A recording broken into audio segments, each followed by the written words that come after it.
Oops, don't do that.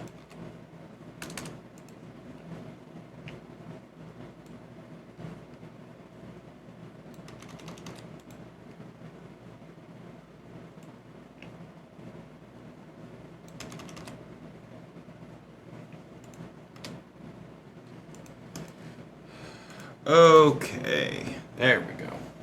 There we go. That's better. That's better. Okay. Alright. So we got that going.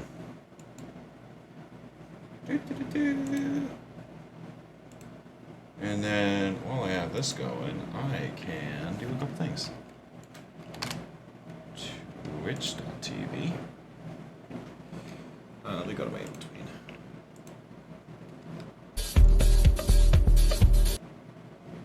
And then, hi, how you doing? Can you hear me? Am I hearable right now? Hello, I saw you were going absolutely ham on the Risk of Rain 2 earlier. Kind of fucking insane. Kind of going beyond human limits. Today is going to be a very gotta change this. D&D design and discussion. Today's gonna be a really weird one. I have some D&D work I want to get done, and I just mostly want to talk about D&D, so I'm just throwing this shit up. And I'm going to do a whole bunch of stuff. Actually, Corey, I'm glad you're just hanging around. You've got, sorry, Blank Man, that's not good, man. That shit sucks. I'm actually glad you're here, Corey. You have actually a very strong understanding. Oh, my follower goal is all out of whack. Wow. I haven't updated in a while. You have a very strong understanding of, like, Russian folklore, which is actually going to come extremely in handy, in my opinion, for what I'm trying to do. Just, like, I've got, like, a few things. But let me get some music going, and I'm going to get a drink. I'm going to go refill my water, and then I'm going to get this going properly. So today's literally just going to be kind of just like we having discussions about D&D and tabletop and like various topics and stuff while I show you guys my process of how I go through designing Pantheons. Which is, I'll be going over my context references and shit. So anyways, here's some generic tavern music. I'll be back in a few seconds.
Ba-ba-da.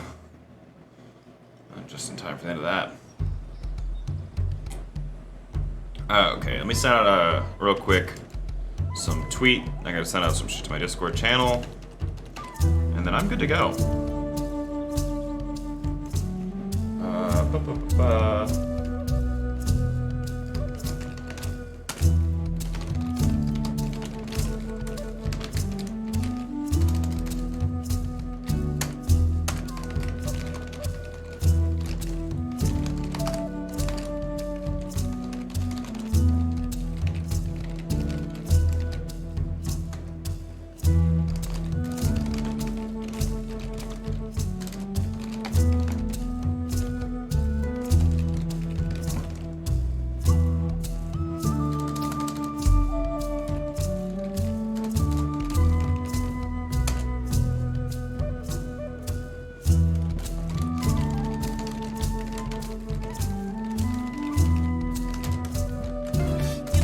Ah! Fuck! Thank you, Shoeless. You're the real one. You're a real motherfucker. You know that? Alright. Music's probably a little loud. Maybe not. I can't tell. I got new headphones, so we're gonna put it at about even. Mythos in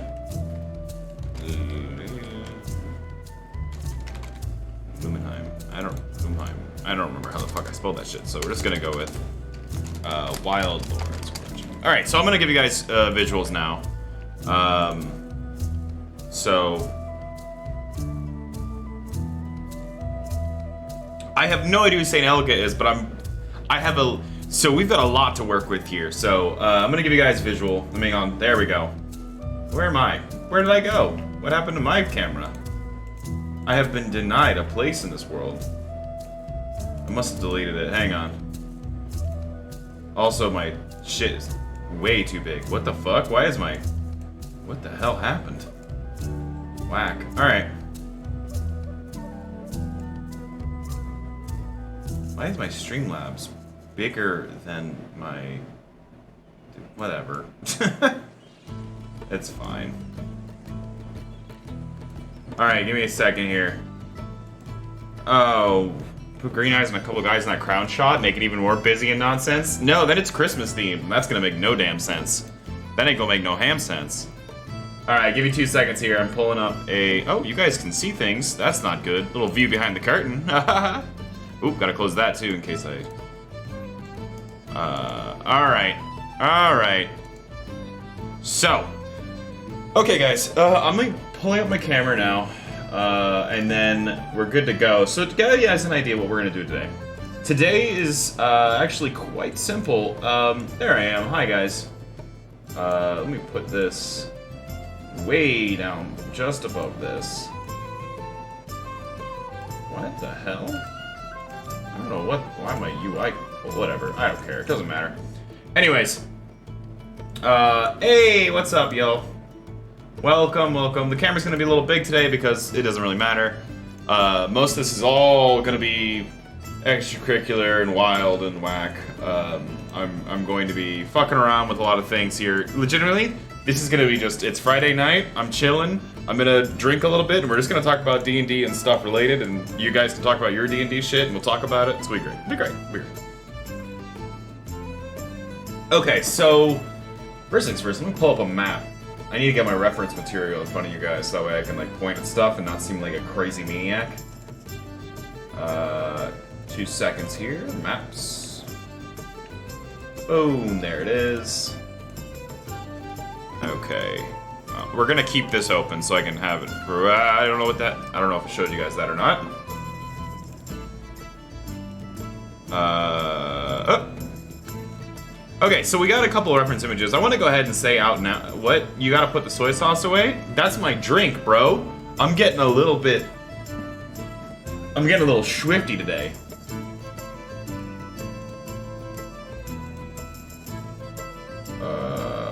Let's put that there. That'll do. That's like not the cleanest shit ever, and it's gonna bug me, but like, whatever.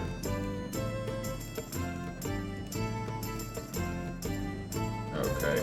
Can we just, like, scoot that over just, like, slightly? Okay. UI management is fun live, everybody. Everybody loves UI management live. Okay, so. What is this? Oh, that's my Urion Jays. So here's what we're gonna do, guys. So today I'm gonna be doing something particular. I'm going to be working on a mythos, an origin story, a god story.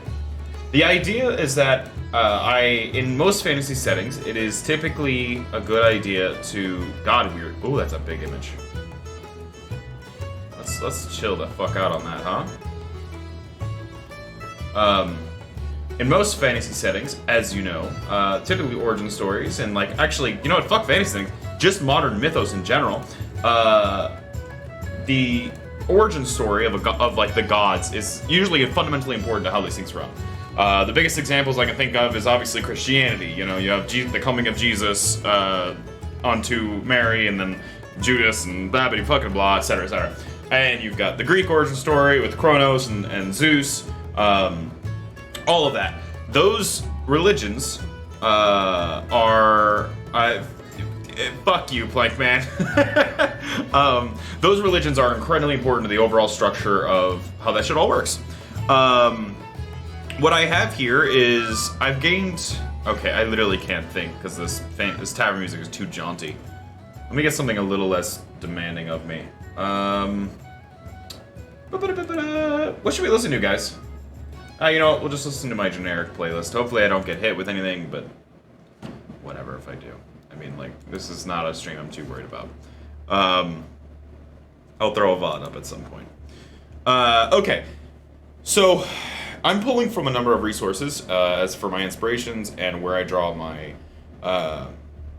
information. I pull most of my education for D&D comes from both experience, but also doing the research through sources like Matthew Colville, who if you have not looked into, you should. He's a very strong DM and general information. A lot of good fundamentals and like sort of D&D DM how-tos. Then there's Monarch's Factory, who is more so encouragement of creative play. She does a really great job of encouraging a player to really step out of their bounds and think of outside the norm of systems. I adore both of them, and today I will be using. I'm using more so Monarch's Factory's little creative system that she created as a method of like sort of honing down my my God's Tale. With, of course, talking with you guys and just sort of like just talking it out, letting it happen naturally. So I went ahead and assembled some things. So let me grab this and I'll put this down here. We can go write this on the bottom. I've introduced this setting once before, but essentially this is it's just a Viking setting. It's a very simple, it's like a combination of 6 different northern land style Viking settings. It's nothing too strange. The only thing about it that is might be considered odd is that it takes the animal ancestry concepts of, like, if you guys remember the Game of Thrones at all, I don't know if you guys watched that. They had a concept of the first men who were descendant from wolves. It kind of takes that and then blows it out on a much larger scale.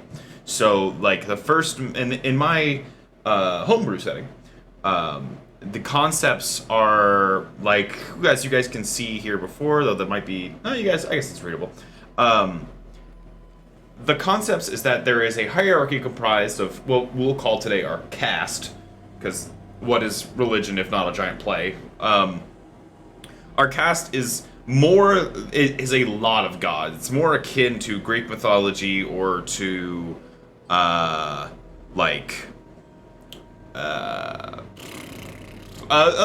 regular Norse mythology, actually. There's plenty of fucking Nordic gods.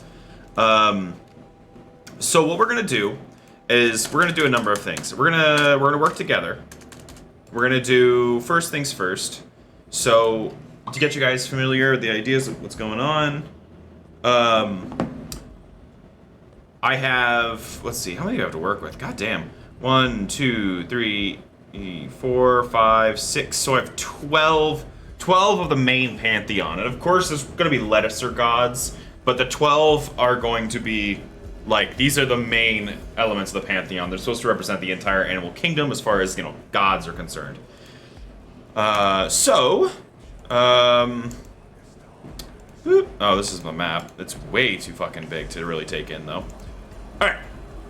So we're going to start with going over some things in the setting, give you guys an idea. It is a setting of, as far as mythos is concerned, I'm not going to worry about explaining the homebrew setting as entirely. The mythos of this particular land's religions and stuff comes from the idea, as an overall summary, that there was these original gods of the Beastlands and the Feywilds. The Beastlands in particular, which, if you look at a planar map, the Beastlands is different than the Feywilds, though they're like neighboring.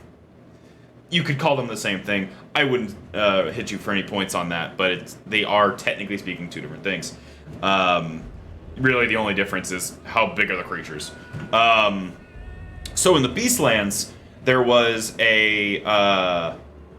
are creatures of divinity, essentially. Since the Beastlands is sort of a neutral area, because nature in itself is not inherently hostile or evil, though it is not inherently good. It is just the cycle of life and the natural order of things.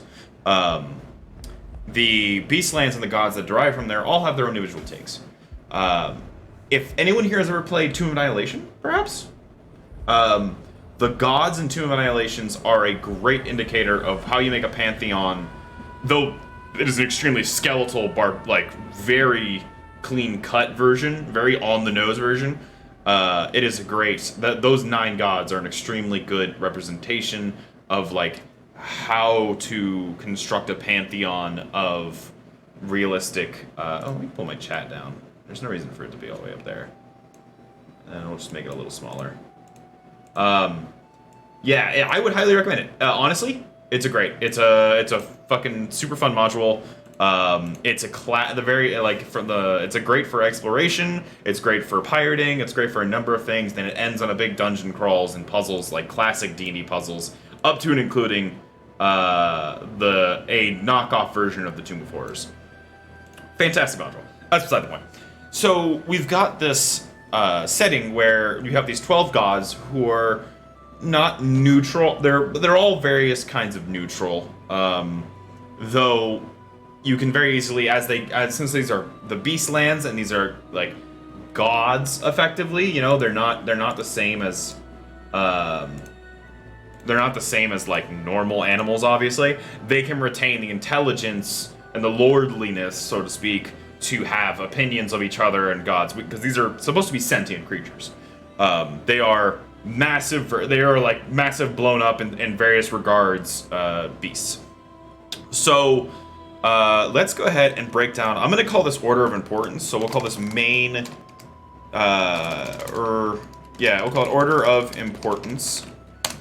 This may change, obviously. You'd call Zeus, Hades, Poseidon, the trifecta of Greek gods, but I wouldn't call them the most important gods. Poseidon is not that important. Hades is super important, but Hades and Zeus are more important than Poseidon is. But Zeus is nothing if without the attachments of Kronos and Hera, and so we'll call it order of importance, but that's just a general term. So the main 3 that we want to fuck with are going to be the mammoth, the bear, and the wolf. The reason why is that those 3 mammoths. I'd like to see a fucking wolf take down a mammoth. They are. Poseidon is the god of 70% of the planet. He is the god of 70% of the planet, but in the terms of religious importance to how we view. I mean, obviously we're not Greek, so ours is different. But in terms of religious importance, Poseidon's is in many tales, which is why he's in the top 3. But he's not Zeus. He's not Hades. He's not the god of the underworld, and he's not the god of heaven. He's a god of a more material realm, which is it's not abstract like the underworld and heaven are. The mysticism inherently involved in Hades and Zeus outweigh the very real, though I imagine at the time, mystical qualities of the ocean. I bet it was some real shit back then, because, man, hey, thank you for the follow. I really appreciate it. So yeah, we'll still, nonetheless, this is not a shit show on Poseidon though. We're gonna go ahead and I'll give you what you came for, motherfucker. You ready for this? You ready for this?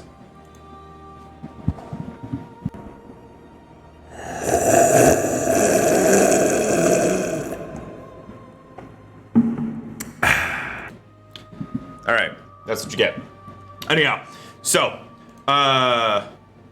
we're gonna call the top three Mammoth. Mammoth because Mammoth is in this Nordic environment of the Wild Lords, which could also be interpreted as the elephant, but for the sake of what we're going for, the Mammoth we'll say is the primordial version of the elephant, and the distant ancestor. It is gonna be more important in interpretation for them who live in a snowy environment than the elephant would be. So we'll say the Mammoth because the Mammoth is nigh invincible. It is also a docile creature, making it a perfect ruling faction. This makes the Mammoth an ideal candidate in my Pantheon for being like I don't want to become famous, and also I hate being popular, and I would like to not be perceived. Anyhow, die. Do I have any? I'll just do it manually. Fuck it.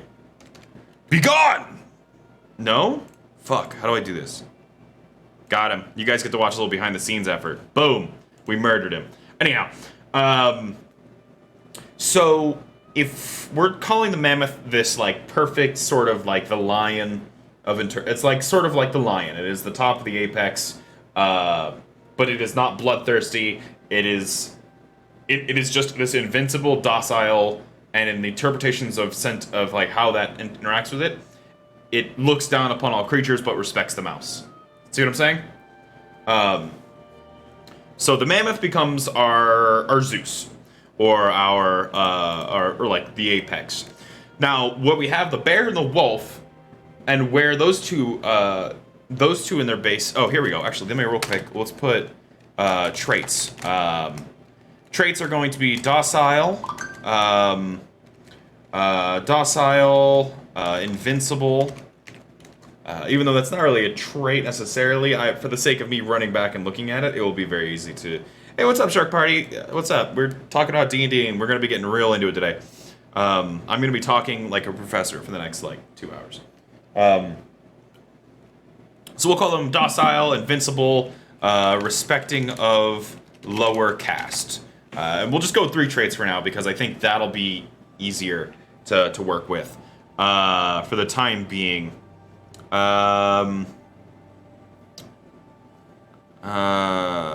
Okay, so then we have the bear and the wolf, the Hades and Poseidon, the younger brothers, where they come into play and become important in the overall arching of this, and why they are the two in my pantheon of as you can see, I've basically created a list here. There's other creatures that you could argue would be similar. I have the white bear, which is just a polar bear. And we have we have the elk, we have the polar bear, we have boars. The reason why I have decided to go with the bear and the wolf is because they're natural territorial instincts. The main thing that makes them competitors for being, because they are otherwise apex creatures in their areas. The reason why the two of them come together is they both share a common trait, pride, which sets them naturally against one another. If the wolf is prideful and the bear is prideful, then the two of them, when they went against each other, if they both shared that, it makes them equally opposed. Neither of them believe the other is fit to rule. But with the invincibility of the mammoth, none of them can step upon that place, making them most likely fantastic in terms of being secondary creatures, like lieutenants, so to speak. But it means that they aren't suited to rule over the Beastlands, or this section of the Beastlands. I'm not gonna bother going into details about where in the Beastlands they were and all that other D&D lore and shit. It doesn't really matter. This is abstract. We're making a mythos, so the more left open to interpretation is probably the better.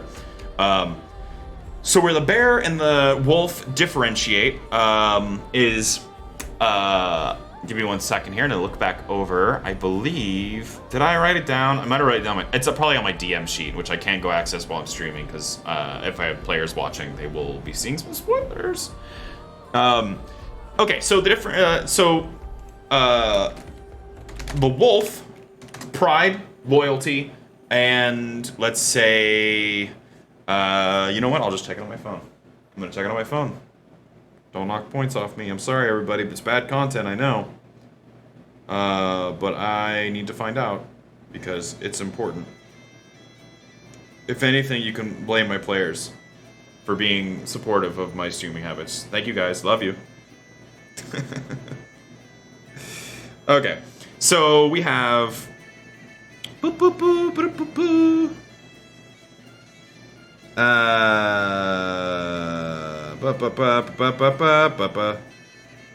Am I a bastard? I am a bastard. Okay, I am a bastard. All right, so the wolf would in this case would be known for it would be known for pride, loyalty, and like cooperation, or oh no, selflessness. Selflessness. The idea there being sacrifice. We can even take that a step up. Let's see, if we say we have selflessness as a trait, we could probably take that a step up and call that, because loyalty and selflessness are similar though different. Let's call that sacrifice. The wolf will gnaw its own leg off to escape a bear trap. That's the concept there. The wolf is willing to make sacrifices that the bear might not. Now, the bear, on the other hand, the bears and their overall shtick is going to be... where did I write this shit down? Here's a problem I suffer from. It is... I use docs as my reference sheets, and then I make like separate. I pull from these docs whenever I'm assembling pages for my D&D, or when I'm like gonna go DM. So whenever I have to go back and look for information, it's fine. I'm on my own. I know it's organized chaos, but in these situations, it's very difficult for me to like go in here and like suddenly pull very particular information out because I'm like, it's in here. It's in here somewhere. So let's see here.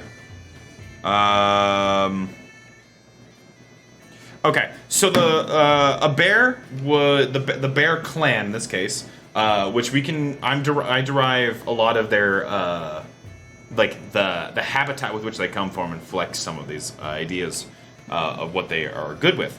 So obviously we have pride as a starter. Let's say the second is probably going to be something like survival.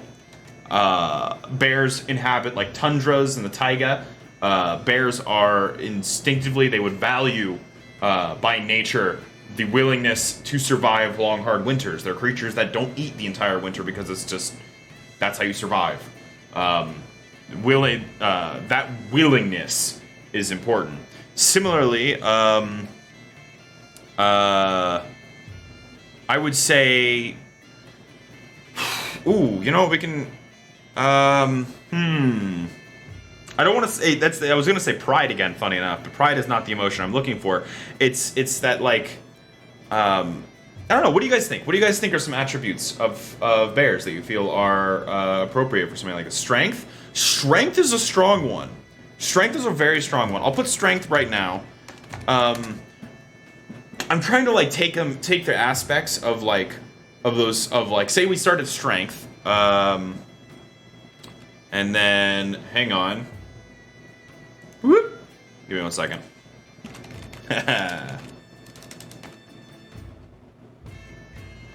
Give me 2 seconds. Strength synonym. Okay, sorry, I had to pull up some stuff that I didn't want people to see. Alright, so we have strength synonyms here. Yeah, hybrid strength. Power is a strong one. Power is a strong one. Power is good because that implies a lot. Vigor is not bad. Let's see what vigor means, technically speaking. Physical strength and good health.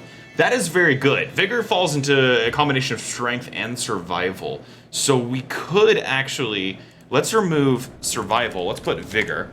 And instead of strength, let's go ahead and say independence. Because the bear is an independent creature. They're not pack creatures. A bear... I'm liking the idea, other than obviously your children, but like whatever. Like bears don't hang out in packs per se. They grow up and they become solitary creatures.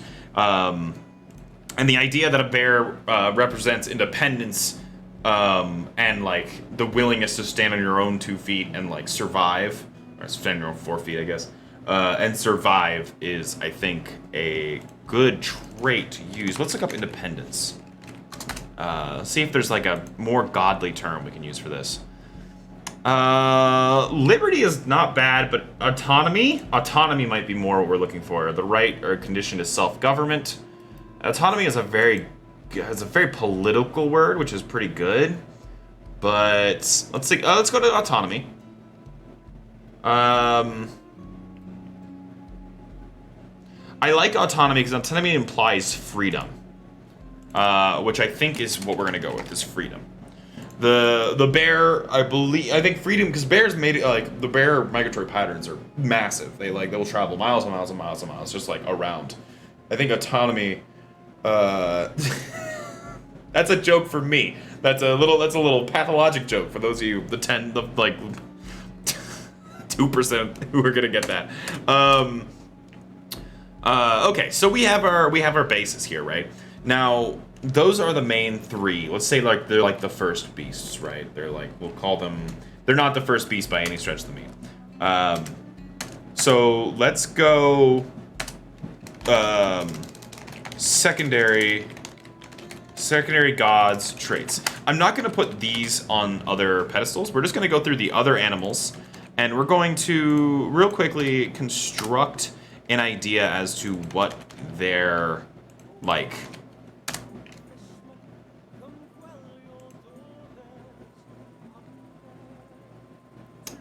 Forgot this was on this playlist. Let's get this out of here. Where is this song? God damn it. Alright, fine, fuck you. You can have it. Alright, you can stay on the playlist until I remember to remove you later. Okay, so we're gonna go ahead and take these names. And we're gonna work with them. The hare. So the rabbit is interesting as a secondary god trait here. I think, because obviously, I'm going to put emphasis on, in the society that I've created that are run by the Forso, their religious beliefs fall in line with fertility. Obviously, it's a rabbit.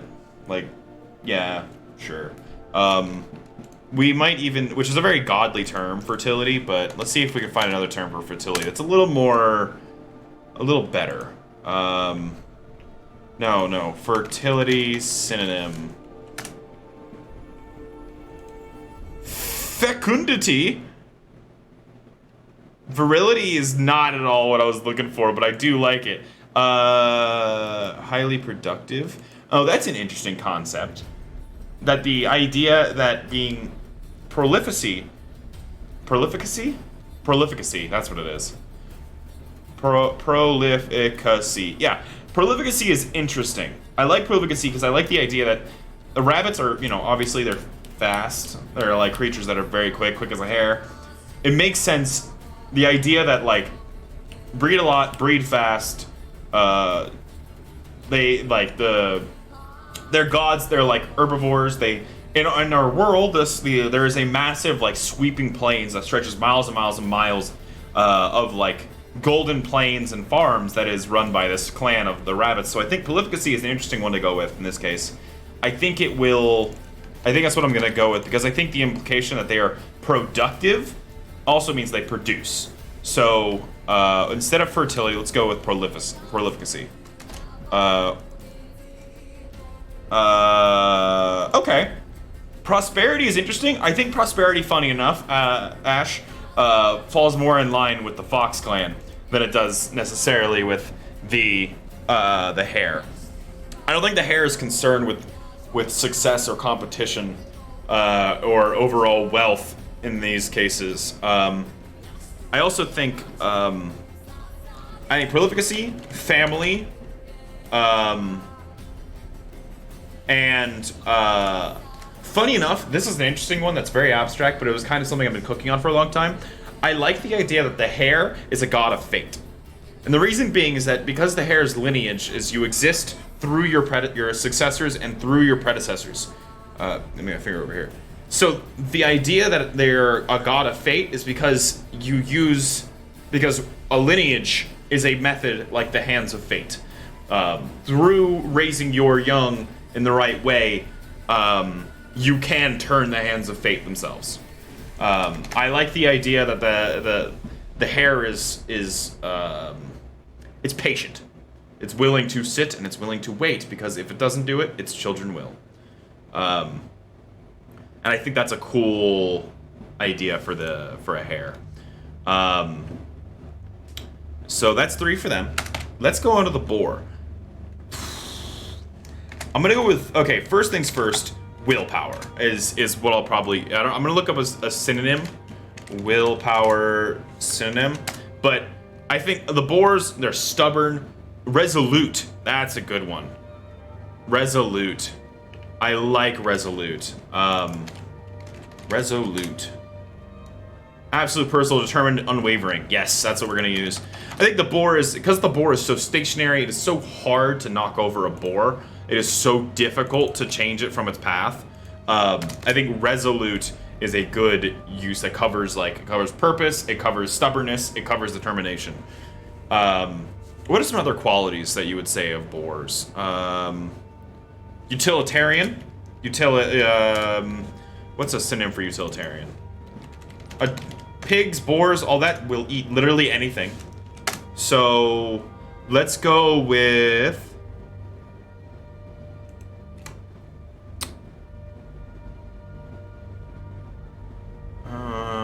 is there not a, let's look up utilitarian root word. It's utility, I'm pretty sure, but no, let's look up utilitarian etymology. There we go. Etymology. There we go. I can't spell that word. From utility and Aryan. Okay, yeah, okay, yeah, I don't know what I expected. Alright. Okay, we'll just put, I don't think we're gonna find a decent adjective for utilitarian that is an umbrella term in the same way. So, because practical is good, but practical is an adjective of utilitarianism. So, utilitarianism. Utilitarianism? Is that it? I think, nope, that's certainly not how you spell words. I just suddenly lost the ability to spell in the last few months. I have no idea what happened. I think I just became so accepting of my typos whenever I'm just talking to people that I just completely lost the ability to spell normally. I don't know what happened. I used to be very good at spelling. English is my strong suit. Okay, so resolution, utilitarianism. What are some other features of the boar? When you think of boars, boorish. What does boorish mean? Cruel, coarse, or sensual? Those words don't all mean the same thing. What? Comparative, swinish, brutal. Okay, so brutality is interesting. Brutality is interesting. I think we should take a step back and say brutality makes sense, like, right? Because being gored by a pig, it's all rage induced, but brutal is more like a trait of a trait of a person. It's not so much it's not as much like brutality is a fucked up thing. Like, it'd be for an evil god, sure, but brutality implies like purposeful rendering. But I do like the idea of the swiftness and the nature of it. So I think what I'm going to go with is justice. I like the idea that the boar is so dead set on its path and understands what it needs and what it wants. that I think it creates, that I think justice is like a perfectly suited for the boar. And even if it doesn't make the decisions on who to throw justice upon, once it has decided that is justice is to be enacted, there is no parting it from its path. I think that a boar makes a fantastic Justicar in that case. Fury is very strong. The reason why I'm not going with things like Fury and Rage is because I'm trying to avoid emotional words as a part of the Pantheons. I'm trying to disconnect these animals or these like the wild lords from those concepts, and the reason why is because I totally, it makes sense, like a god of fury. It's a very like fantasy concept. Like Grimoire, who's like, oh, I'm just angry, and people love that shit. But I think in this society that is like, even though it is cultured enough in its theology, that I think it has abandoned concepts like emotional worship, and is now gone around, and it's had enough. It's like because like this is a society, low science, high theology. I think divisive would have been my pick, but I'm really enjoying the Utilitarian God of Justice. Hey, I'm glad you're in on it. That's good. Yeah, so I'm just trying to avoid like emotional words because they're very mortal, right? Like humans get mad, and of course gods get mad, but the humans, when they look up to the gods and they're the ones who empower these gods, they don't view them as like they may call it the angry god, but you don't, like, in reality it's like, oh, that's the angry god. I'm worshiping him because he's a pantheon of revenge. Like, this is the god of fury. He's unending brutality, and I want revenge. So I am praying to this god of brutality and fury, which really means he's a god of revenge, not a god of fury. If you wanted a god of like pure emotional fury, that's I think it could work. You know what's funny? Actually, what's extremely funny, those emotional words will actually come in handy when we create the a secondary pantheon that we need to do called the antagonists, which is the titans, essentially, that we're going to work on. But that'll come later. But that's when those terms, I think, are going to be extremely good. Okay, so let's look at some options here. We have the elk. Elk, as a rule, are an interesting one. I think poise, not like let me look up some synonyms of the word poise, because elk stand tall. They are prideful, but they are not prideful in the feeling that they need to go out and like attack things. You know, they aren't insulted and do things. They have like a certain grace is a very good one. Presence is strong. I like strength. I like that. Balance, actually, I think I really like, because the antlers, a design for the antlers where they have like balance and they have equal weight. I think that's extremely good. Stoicism, that's a strong one. I like stoicism a lot. I think I'm not going to use stoicism, but I think I'm actually going to save stoicism for maybe the owls. Because, let me, real quick, I'll make the owls under here. Maybe, I don't know, I'll come back to this. I might go with stoicism anyhow, actually, now that I think about it. So elk, let's say balance. They are, yeah, I think I have to go with stoicism. They're, stoicism in the sense, like, what is stoicism? Is patience, which is good. Patience is what I was thinking. Forbearance. What is forbearance? That's okay. I do like. So here's something. I do really like the concept of, like, the elk wild lord would create a plan and remove emotion and be a strong general, because they'd be willing to act pure and they would be willing to act completely without this. Endurance is not bad.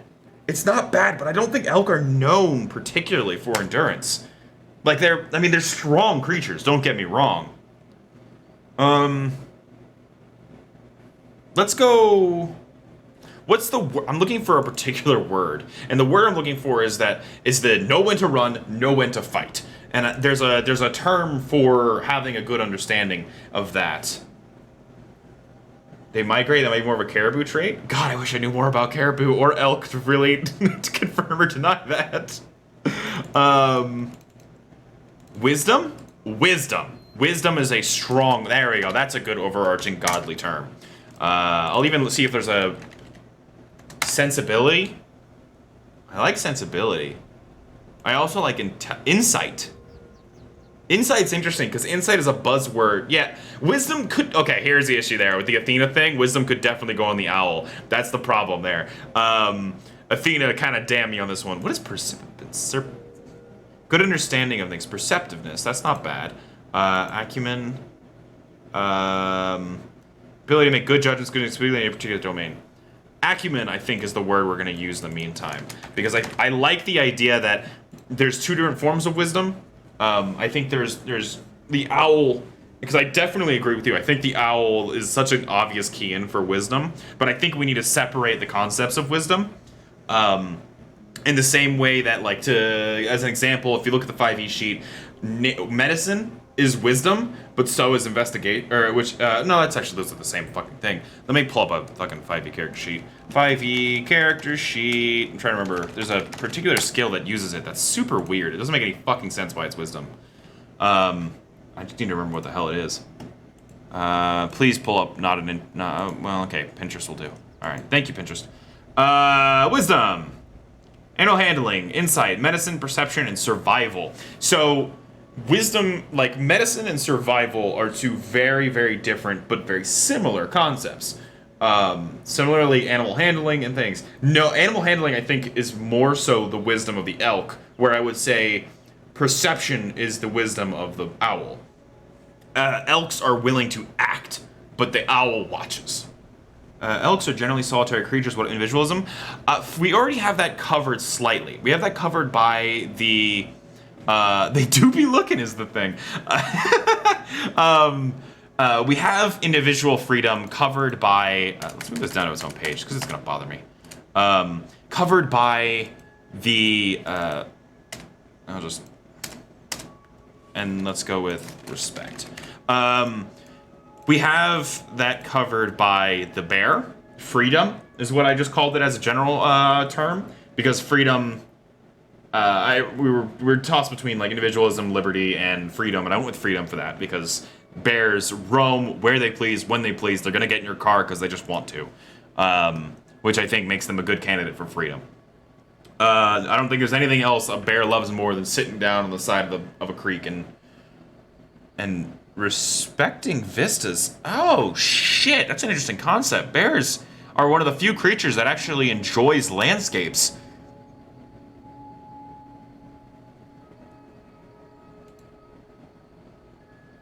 What would we call that? What would you call that? What would you call the desire to... Aesthetic is a good one, but like what would you call, like I'm talking more like what would you call a person who had a respect for art?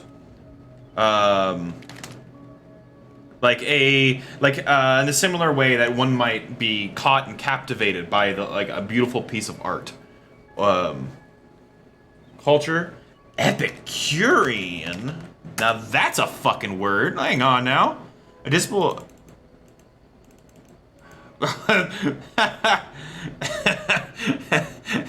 Unfortunately, Epicurean apparently is so instead we're gonna look up Epicurean. Is this where we get the word curious from? No shit. Is this where we get the word curious from? Curiosity fits more in line with cats. Boss is in my lap. So that's not it, but... Butcher of Blaviken. Hey, what's up, Witcher man? Connoisseur is interesting. Let's look at Connoisseur, or let's try that, because I think Connoisseur we can use as our jump-off point, probably, for a number of things. Aesthete? Aesthete? Person who has a special appreciation. That's not bad. That's really not bad. It's just another one. The pineapple concept of aesthetic, but it's not quite right. Indulgence. Indulgence, I think, is the wrong word because indulgence implies it has in terms of like what when we say the words indulgence typically has a negative connotation. This is more like an appreciation. Appreciation. Maybe I can find something in this. Value, esteem, admiration, treasuring, sympathy, alertness, sensitivity. They eat their body weight. You know what? That is true. That is true. That's a really funny way to put that. I've never thought of a bear like that. A big body connoisseur, Butcher of Blaviken? A big body connoisseur? You fucked up, bro. You missed your shot. Decadent? Yeah, it's not decadence. It isn't decadence. Because the bear feasts and then slumbers the entire winter, which is good, but... that would be a good dichotomy between the bear and the wolf. Yeah, I think so. The survival. The wolf consumes only when it consumes what it needs and shares with its pack. Interesting. But okay, so I don't want to make the bear a villain per se. Is the only problem. But I do.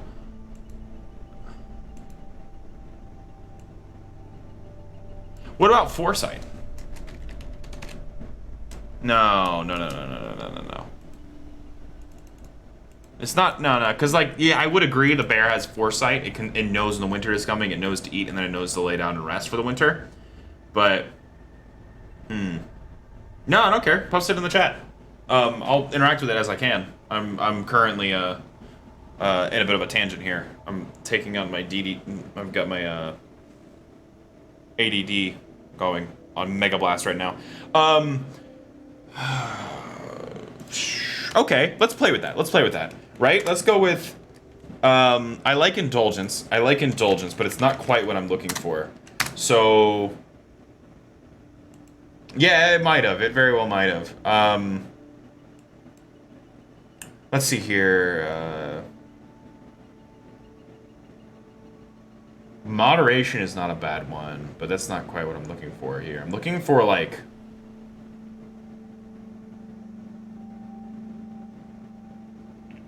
Let's look up appreciation synonym. I don't mind the idea... Ooh, admiration. I think admiration is the word we're looking for, because they admire... Admiration.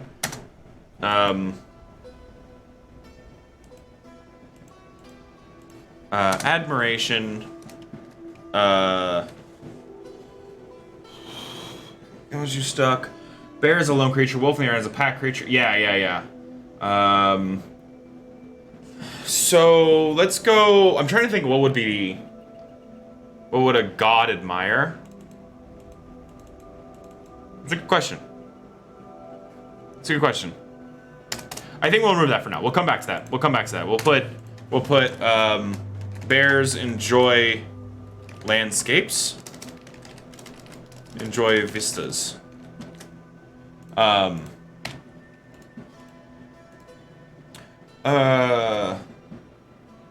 a word for these things, right? You know? Let's see. Let me see what Sascat's saying. We got a simple quest. Okay, alright, so I recently joined a D&D group with some folks I met on the web. So far, super good. We got a simple quest to clear, we got a simple quest to clear out a cellar full of rats, and I've taken Arms of Hadar as a warlock at first level. So basically, I feel... oops. God, you guys are the same fucking color.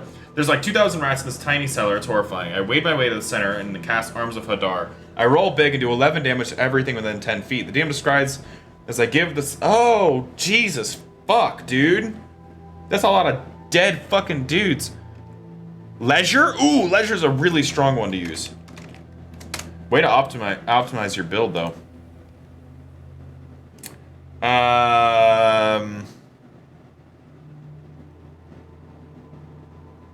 Leisure is so the right idea. I really like Leisure because a bear likes to sit around and enjoy themselves, and then they also like fucking things up. So respite.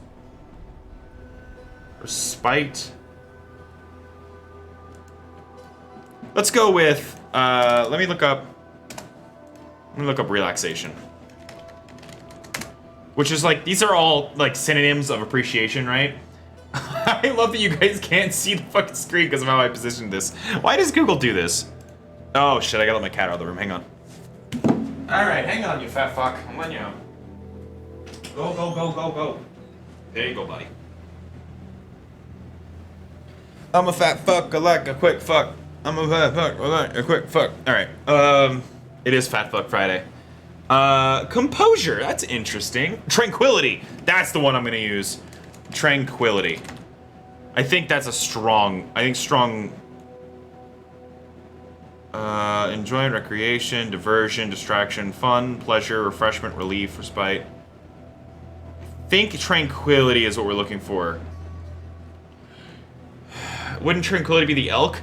Nah, I don't think it's gonna be the elk. I think the elk is stoic, which I think is good for that concept of like tranquility, but I think the elk doesn't quite fit into that role. Do I have deer? I do have deer, so like I know elk and deer obviously are more or less the same thing, but I have the deer as a secondary god, as a separate god than the elk, which would fit more into that. I think the elk is too, you know, they go out and they find another elk and they bash their heads together. Responsibility. Okay, so let's hang on. YouTube, bears watching, let's just look at bears watching. Look at this. Oh, yeah, look at this. Damn, Jesus Christ, that's loud. Look at this shit.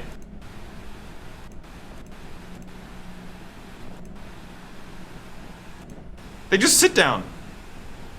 Bears just sit here.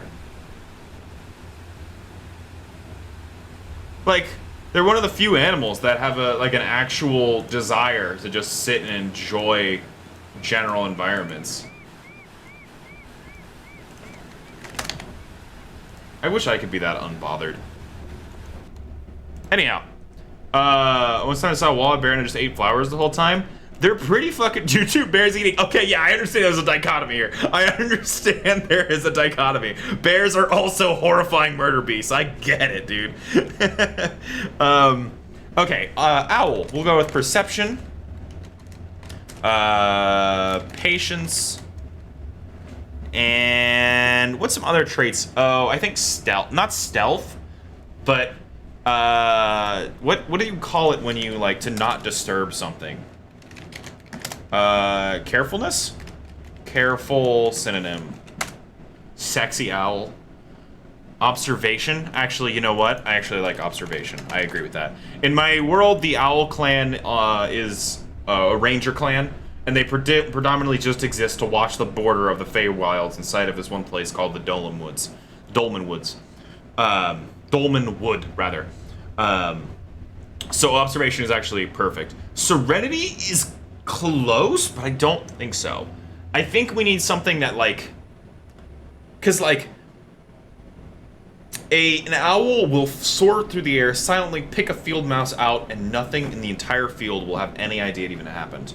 And I think so. That's an interesting. It's not stealth. It's like precision almost. It's like a grace is close. Serene. It is serene, but serenity doesn't catch that murderous edge that owls have. Owls are still creatures that will fucking like kill them motherfuckers. And I think there's a proper word I think that can. Let's look up. What does prudence mean? Prudence is not bad. Prudence is not really what I'm looking for.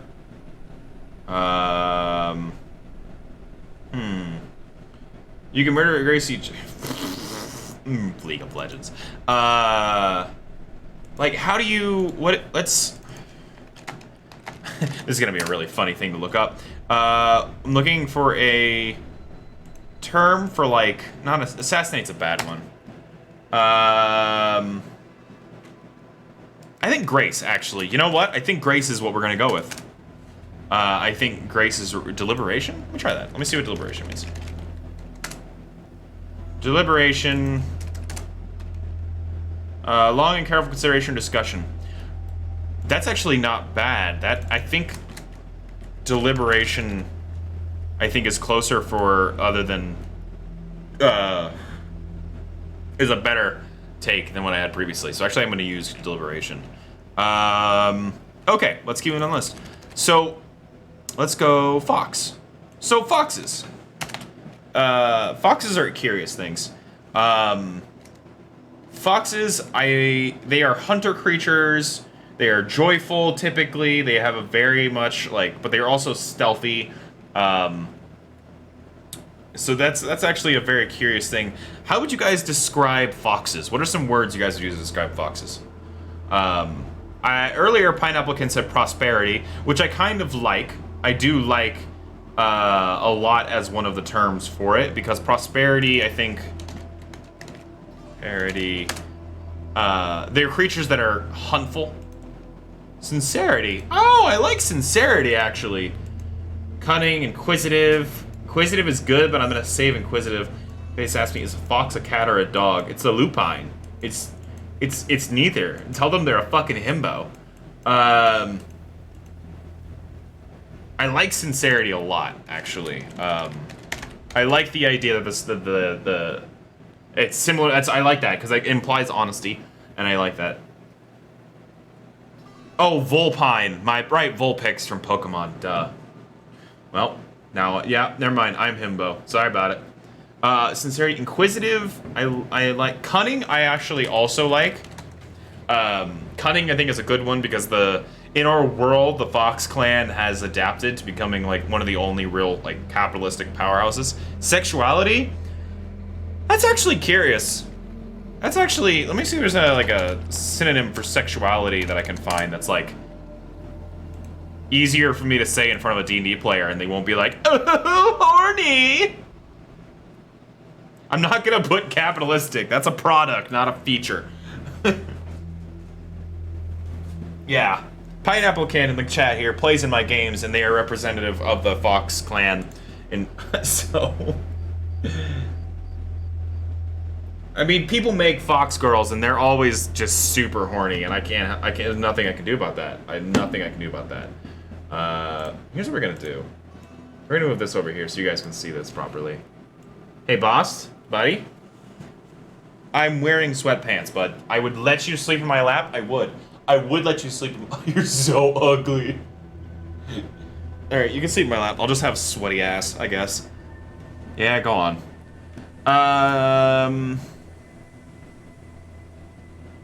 Physicality is curious. I put cunning down. Don't worry, cunning I got. He's ugly. Leading the body as opposed to the mind. Physical presence. Oh, that's an interesting one. I like physicality because physicality is a curious thing. Actually, decadence would apply to foxes. Are foxes decadent creatures, you think? Adaptability is not bad, but I would consider adaptability a term that fall under cunning. I think... Because cunning, I think, implies an edge, which I like. I like that, because foxes are hunters. What's wrong with the clan of cat girls? We have a cat. Unfortunately, we have a clan of cats, and we have to deal with that later. I feel like cunning would fall under adaptability. Yeah, ha ha ha. Okay, so I think we're gonna go, Slinky? You're right. Sincerity, cunning, and I like physicality. Because I like the idea that the fox is not in its head a lot. It's a very physical creature. It has most of its like traits deal with like, not traits rather, but foxes, they're cunning, but cunning is not intelligent. Cunning is a feature of wisdom. And so I like the idea of physicality, both because that has that implication of like, it has a little bit of that like, horny aspect to it, which I know a lot of people associate with fox gods. But it also implies an emphasis on the here, the now, what they can perceive in front of them, which I like. I think that makes them very practical. Instinctual? That's a problem. Instinct is, I think, Instinct is the theme of the Pantheon. Trust your instincts and the gods that bless those instincts. I think instinct is too vague, unfortunately, in this setting where it's all animals. It is just like Naruto. Walrus. Here's the Walrus clan. Now here's where we can get fun. I love the Walrus clan. Walrus clan is great. The Walrus clan, I'm gonna put Perseverance, first of all, which is different. I'm putting it different in terms of it's basically Decadence, but they come from such barren lands that it's like whatever. I like Perseverance from them. I also like they have an emphasis on hierarchy. Walruses have like kings of the beach in the same way that seals do, which makes them horrifying creatures, by the way. Patience, I don't know. In our world, the sea, obviously, I mean, so let's think about it. They're seafaring creatures. They eat a lot of fish. They attack quite. They tempestuosity. Whew. Temperance. Wait, really? Does temperance mean abstain from the alcoholic drink? That's so weird. Tempestuosity. Now, I like tempestuosity because it has the word tempest in it. I like tempestuous, actually, quite a bit. It has the word tempest in it, and considering that they're like seafaring creatures, I think embracing the tempest as part of their hierarchy is actually really strong. I really like that. Tempestuousness. Oh my god, that's hard to say. Jesus Christ. Remember the walrus penis bone? I do, babe. Thanks for coming to the chat tonight. What were they called? Bakugans? What the fuck are they called? You know the word. Baculum. Baculum. That's what it is.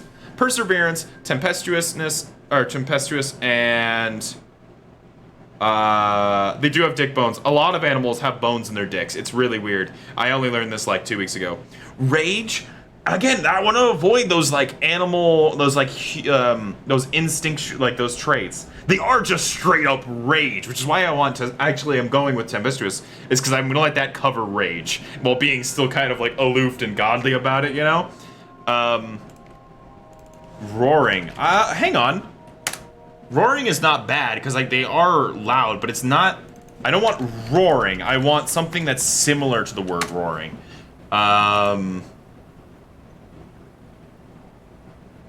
Whopping. Scorch. Bellowing. I'm glad you're all enjoying yourselves. Volume. Let's look up volume as a synonym. I like that, actually. That might have a chongy. Y'all motherfuckers.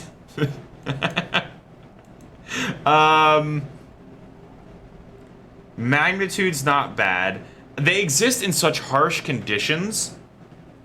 I think I might go with tradition. Magnitude is fucking awesome. Size or extent, great importance. I think I'm gonna go with tradition. And the reason why I'm gonna say tradition is similar to the whole reason why I said hares make good gods of fate. Because a hare is a creature that exists through legacies, both forwards and backwards, and thus can control the hands of fate through its predecessors and like through those people. I think. What was the word I just used? What was the fucking word I just used? I lost it. Shit. Fuck. ADD. What the fuck was the word I just used? Help! Help! Tradition. Right. I think tradition is important because that is the human aspect of it, the sentience aspect of it. And in tradition, you respect the alpha of the king of the beach.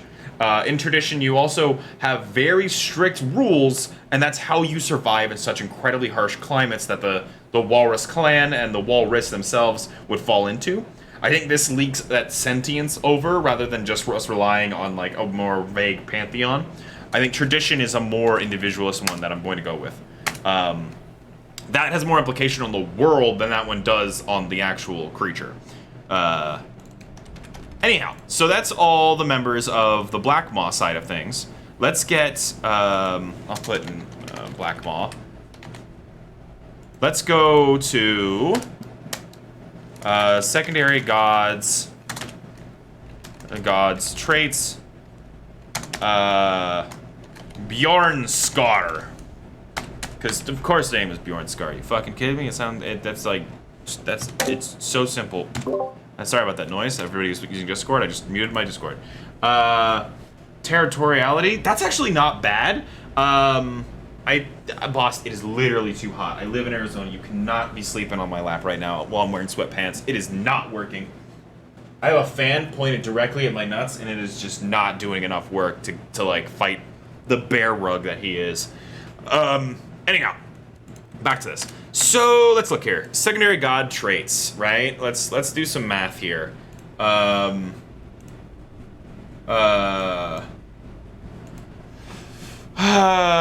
see other gods. What's the other gods? Deer. So I separated the deer and the elk for a particular reason.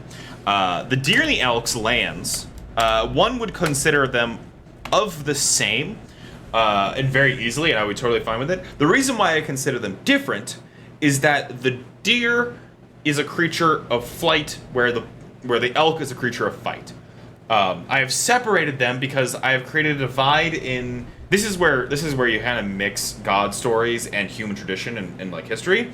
I think that it is a good idea to put.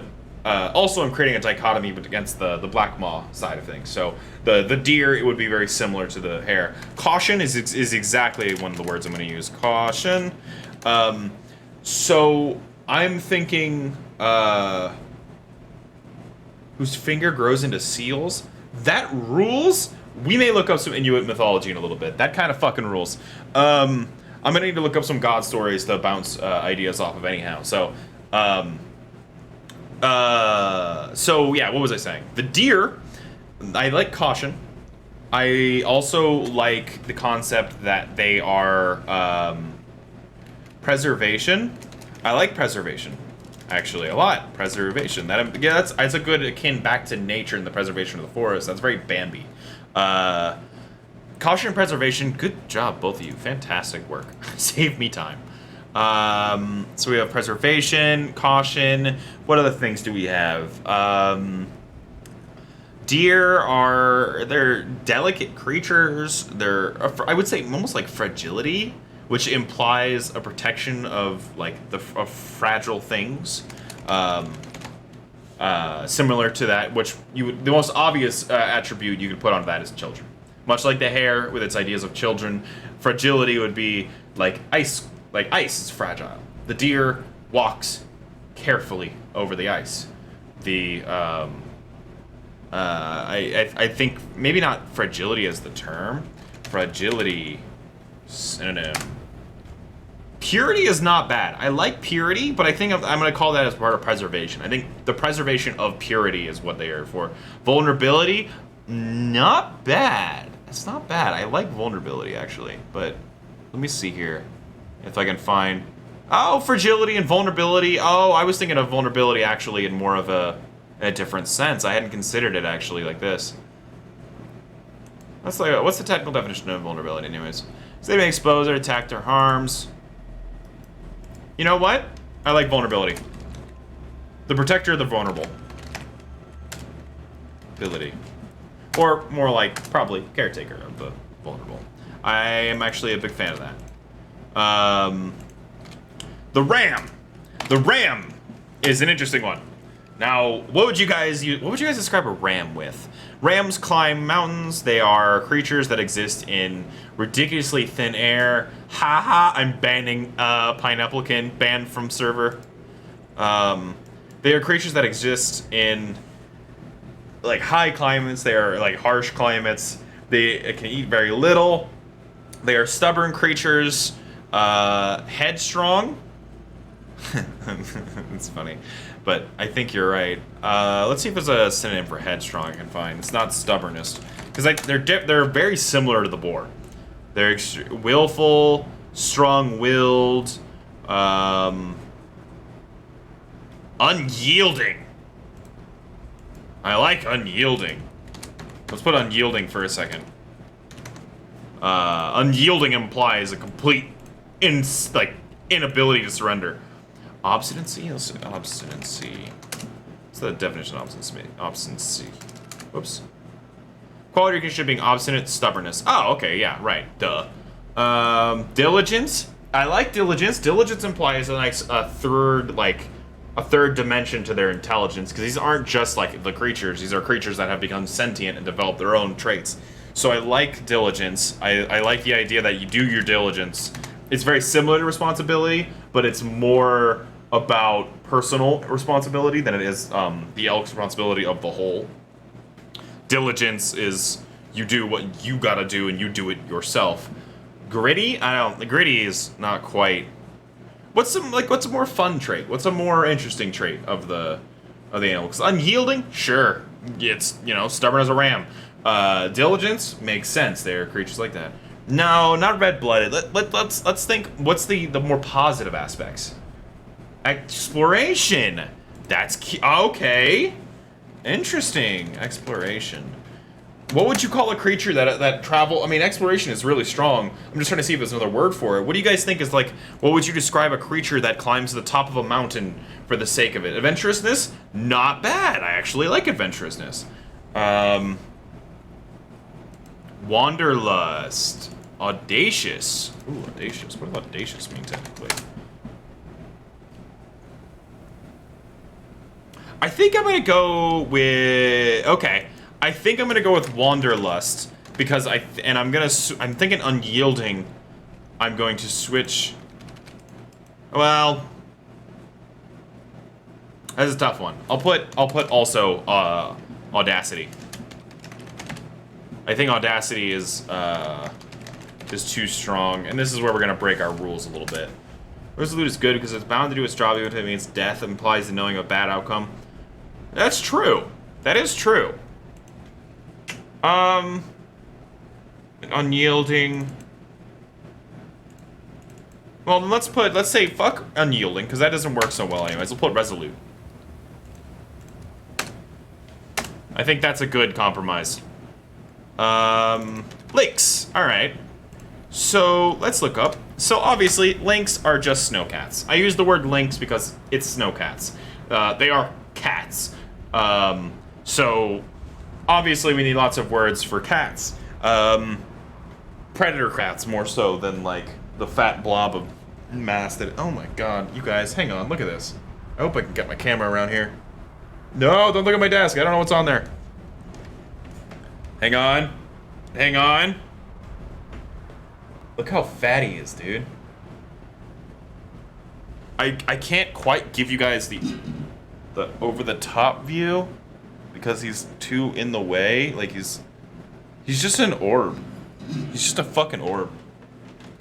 Okay, back on my thing. That's right. Okay, I got that first try. He is black pudding. Honesty. Honesty is not bad, actually. I like the concept of honesty for cats, because cats will just treat you like how they feel about you. They are very fucking real with you. If a cat does not want to hang around you, it just won't. I'm not putting horny. Thank you. Every single one of these creatures, for some reason or other, gets horny attached onto it now. Oh, integrity. Let's go integrity. It's like integrity is interesting because it's slightly different than pride, and it definitely is very similar to what we were saying about whatchamacallit. I'm fighting ADD every step of the way doing this shit. So, let's say integrity.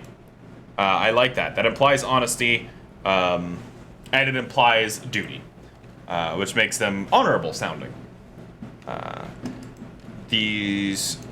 Okay, let's see here. Nobility? Nobility is not bad. You do have, since, the lion is, of course, chivalry. That's a curious one. That's a curious one to attach to the cats. I like that because cats are very... What's the word for them? Like, almost flamboyant. Cats are creatures that kind of like, they walk around like, I know what I'm doing. I do it this way, and I'm not going to stop doing it this way. And look at me, I'm great because I'm doing it this way, which is a lot like chivalry, because chivalry is it's like the showman's. Chivalry is the showman's respect.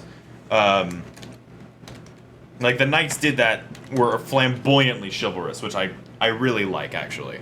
Now how can we get in something that talks about how cats are murder creatures?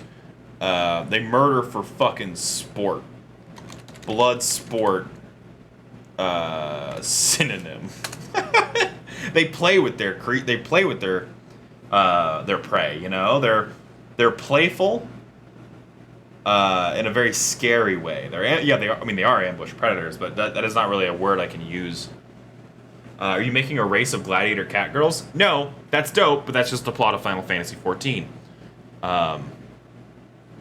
Let's, why not, what about sport? I like the idea of sport. Hey, that's an intense vibe all of a sudden. Let's relax.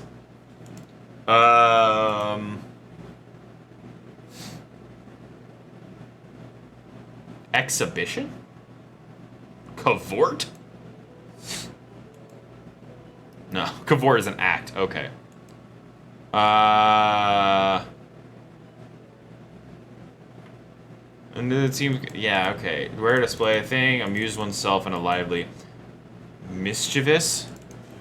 Mischievous is not bad. I think I'm not going to get mischievous, because I think mischievous is going to end up getting associated with a different creature. I do agree that cats are mischievous.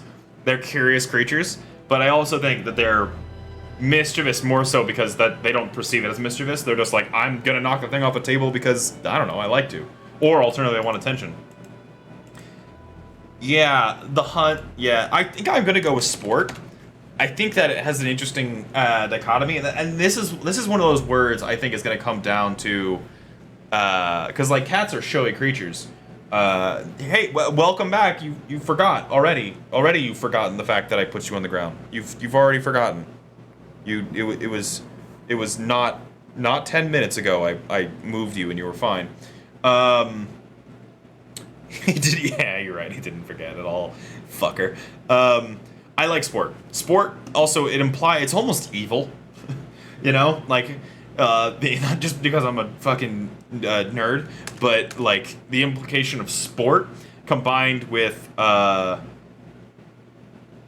cats, I think is very good. They have a desire to show off. Hawks. Hawks? How do you separate hawks from owls? How do you separate hawks from owls? Hunt synonym. This is where you were saying like the hunt. That is a good word, but I like pursuit, actually. I'm kind of into the idea of regal, militaristic. I like regal. Yeah, hawks aren't wise. They have oh, don't eat my hair tie like a noodle, you bastard. I like pursuit. I think pursuit is interesting. Let's put, instead of pursuit, let's put ambition. I think ambition encapsulates like what you were saying, Storm, with focus and like the pursuit of things. Ambition, I think, implies like the hawk is actively trying to make itself better and create a better for itself, because I like falling into this next one. I like regality. Regality. Let's look up a word for regality. I like the monarchism or something like that. You know, imperialism.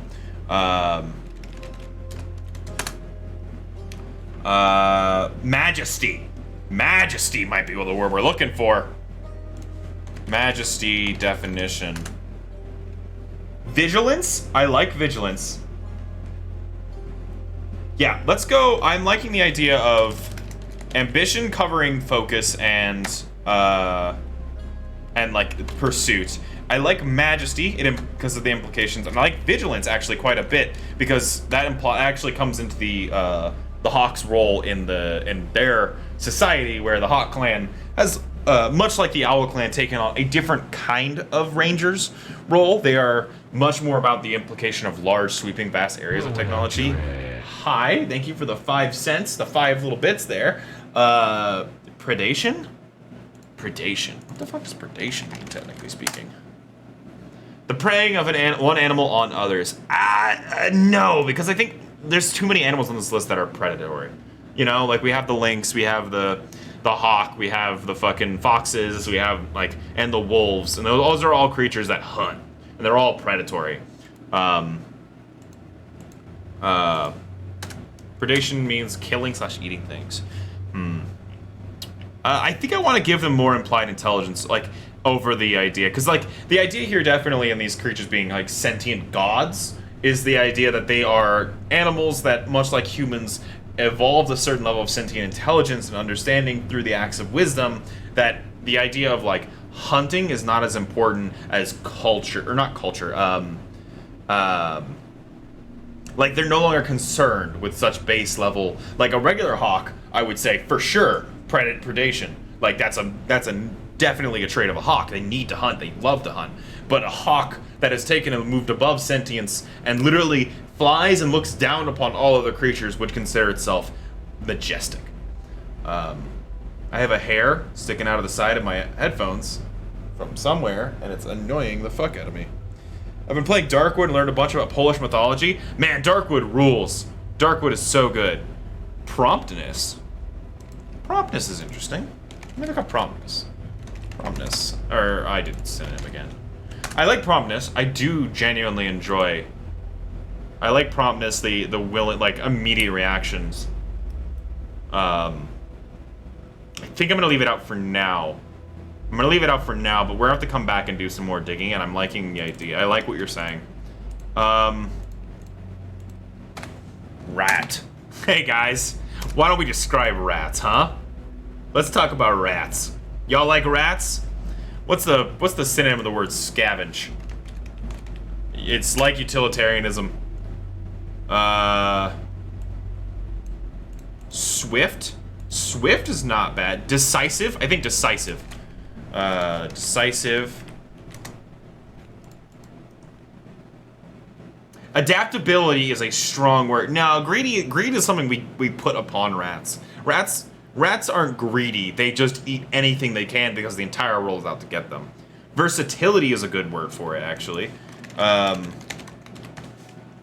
Rats are interesting because they're kind creatures. Rats, if you put them in, like, really, really horrible conditions, will still show community respect and operate as units and, like, be generally... They will, like, shun public offenders and the like. There's actually a really interesting experiment that someone did where they put rats in, like, obscenely awful conditions, and rats were still willing to, like, still show care instincts, and, like, they're one of the few creatures that have the intelligence to be sympathetic to other creatures.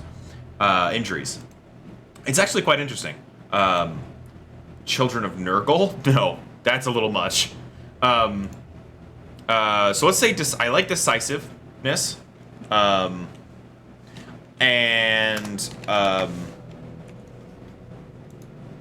Decisiveness. Adaptability is really strong. Adaptability.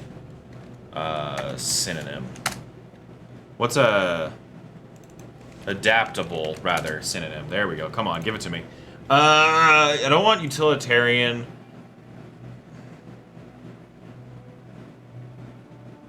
I like resilient. I like resilience. I can't think of a single other creature that is so willing. I'm gonna misspell this and then have the thing corrected for me. Thank you, Google. I can't think of a single creature that is more widely hunted and is still so prevalent than the rat, other than bugs. Decisiveness, resilience, and I'm going to say an interesting one here. Charity? See, charity is interesting. So I have an idea. The idea I have is that I want to say treachery. Now, the reason why I don't think rats are treacherous, I think the rat inherently is extremely good at spotting treachery, which makes them and they're automatically distrusted. So I don't know if I want treachery necessarily as the word I'm looking for, because charity is very similar. Oh man, I like charitable. I do like charity actually quite a bit. I like humanitarianism, but applied to animals, like animaltarianism.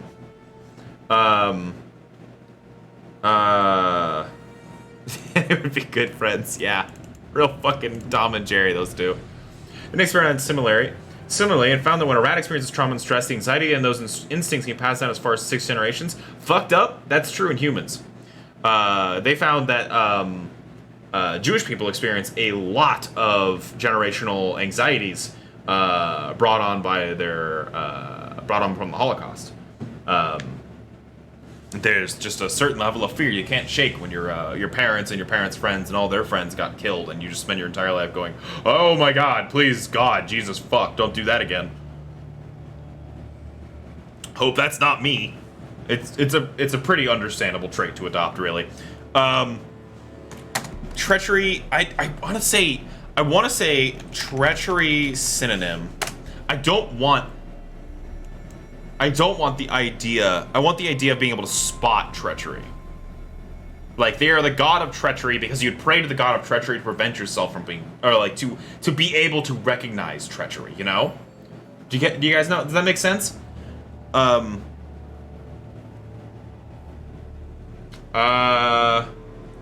Vigilance is interesting because we put vigilance under the hawk, but I do agree. Alert, detection, acumen. We put acumen already on here. Alert, detection, discerning. Well, what's the other word that's using discern? It's discernment? What's the ability to... Judgment. There you go. Judgment is more like what we're talking about. Yeah, okay. I'm liking judgment. I'm liking judgment. I like the idea that the rat, from the lowest sections of the earth, sees the animals for what they truly are. Because it sees them from a perspective no one else can. It sees them from their bottommost traits, their worst traits. Both metaphorically and literally. How you treat a rat is highly indicative of who you are as a human. They are the worst.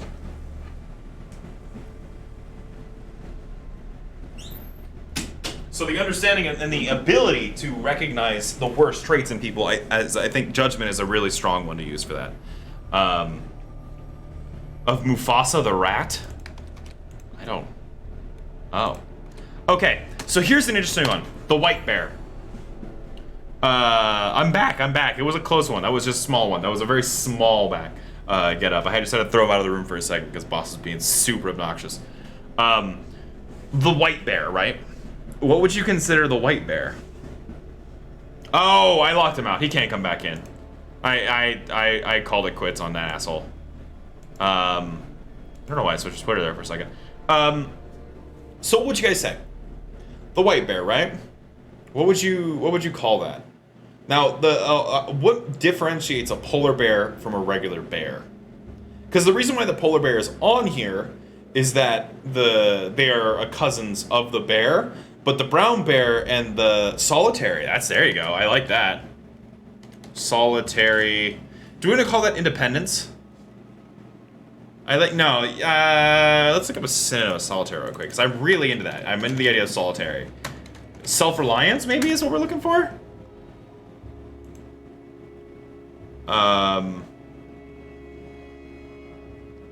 Do we have resilience? Yes, we do. We have resilience under the rat, funny enough. I think we're gonna go with self-reliance. Why did I just say welcome to the chat room? What the fuck? Did something just happen to my chat? Whatever.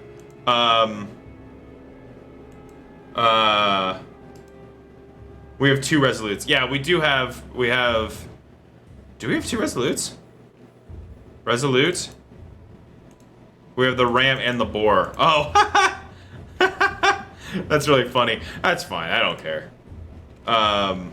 That kind of sucks, but like, that's not a big deal. Oh,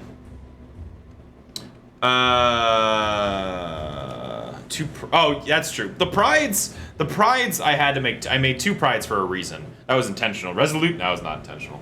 Do you ever play Hollow Knight again? Only for a little bit. I really enjoyed the game. I have a hard time coming back to a lot of games like that. I have my attention is split too heavily for me to like dedicate a lot of time to one game, so I end up playing a lot of just like I play a lot of like single player game or not single player games, like multiplayer games and stuff because I can pick and put them down. That's an attention deficit issue, really. Love it. I think it's a great game. So the White Bear, self-reliance, right? This is a little scrappier than the average bear. It's a little more feral. You know what's gonna be interesting? Instinct might be an interesting like one of the few times where I'm like actually it's worked for the White Bear, because I think the concept that polar bears, because they're so self-reliant and they're lacking in the interactions of the world around them, I think the idea that they are instinctual and they know where to go, they travel across great vast white fields with no discerning landmarks, makes them think primitive. Actually, primitive, actually I like primitive. I may use that instead of instinct. Because I think the idea that... Oh, history. I like history. I like the idea of the white bear being historic and like being a creature of history. I think history and tradition are going to be very similar. I like the idea of history because they are so isolated that they make prime candidates for like libraries. And they make prime candidates for like, when you say polar bear, I think, what is this? Yeah, they're still fucked up and evil. Like, they're still fucked up. So, what's a good like word for like remembering your base most functions? Like instinct, of course, is like that feeling. I do like how a polar bear shows all its like it wears. Oh, that's a cool metaphor.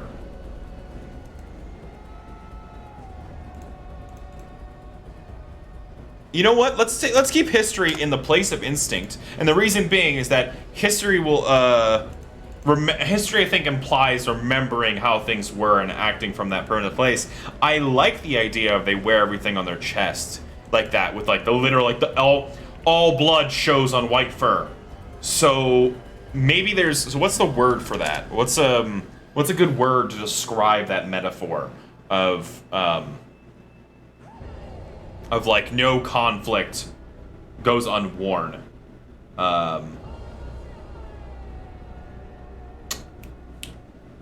What would you call that?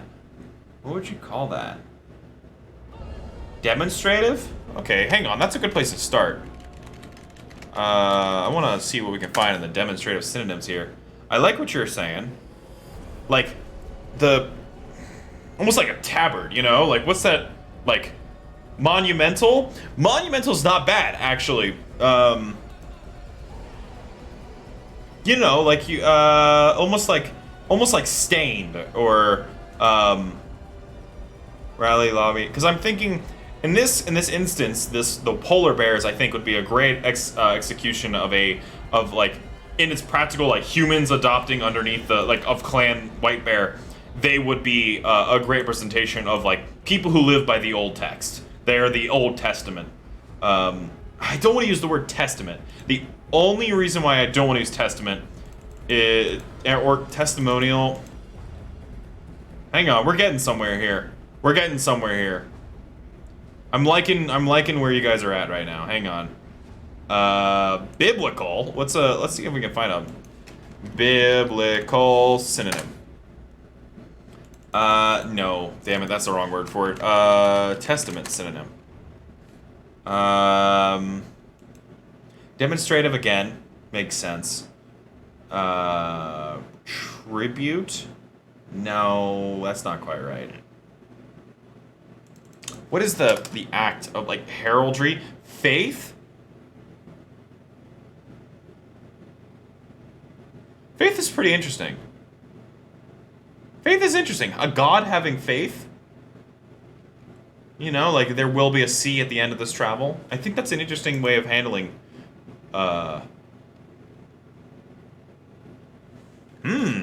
that's very curious. The polar bear has faith the sea will be at the end of its travels. You know what? Let's say fuck self-reliance. Let's put faith. I'm liking these polar bears. They're becoming extremely, like, monistic. I'm actually really into it.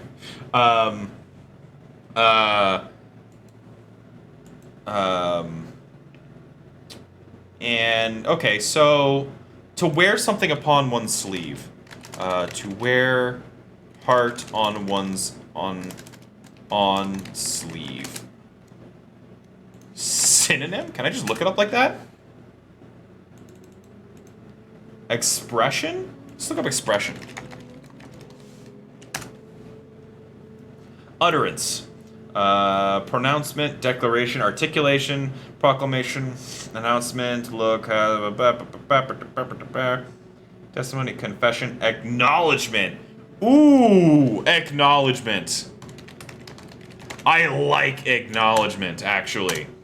The followers of polar bear can interpret faith in different ways. I agree with that. I also like acknowledgement because I think that like confessional, you were saying, exposure. Okay, so here's my tearing on that. I like acknowledgement because I like the idea of acknowledge who you are, acknowledge your sins, acknowledge the person and the deeds that have been done, acknowledge where you have been wronged and what you have been done right. And I like the idea of exposure because for very similar reasons. I think I'm gonna go with acknowledgement because I think that expose yourself. They'll live in a very exposed place. That's true. That is actually a really good double meaning. That's actually a very good point. Let's put fuck it, right? Like, why can't we have 4?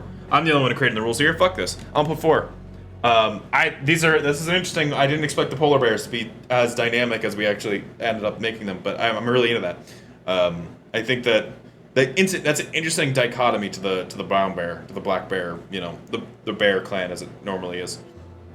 It is an interesting duality. I'm really into it. We've made polar bears way more like mystical now on accident. Just a song. Oh yeah. Who dictates themselves more so to science? There is in fact. So okay, let me explain the world a little bit. Let me pop this puppy open a little bit so you guys can take a better look. Let me put this under the chat box. So, in this world, you have the Wild Lords themselves. The people themselves. Okay, so the Wild Lords, because we're done now with this Pantheon. Actually, I can start getting into this a little bit. The idea behind our Pantheon is this concept that the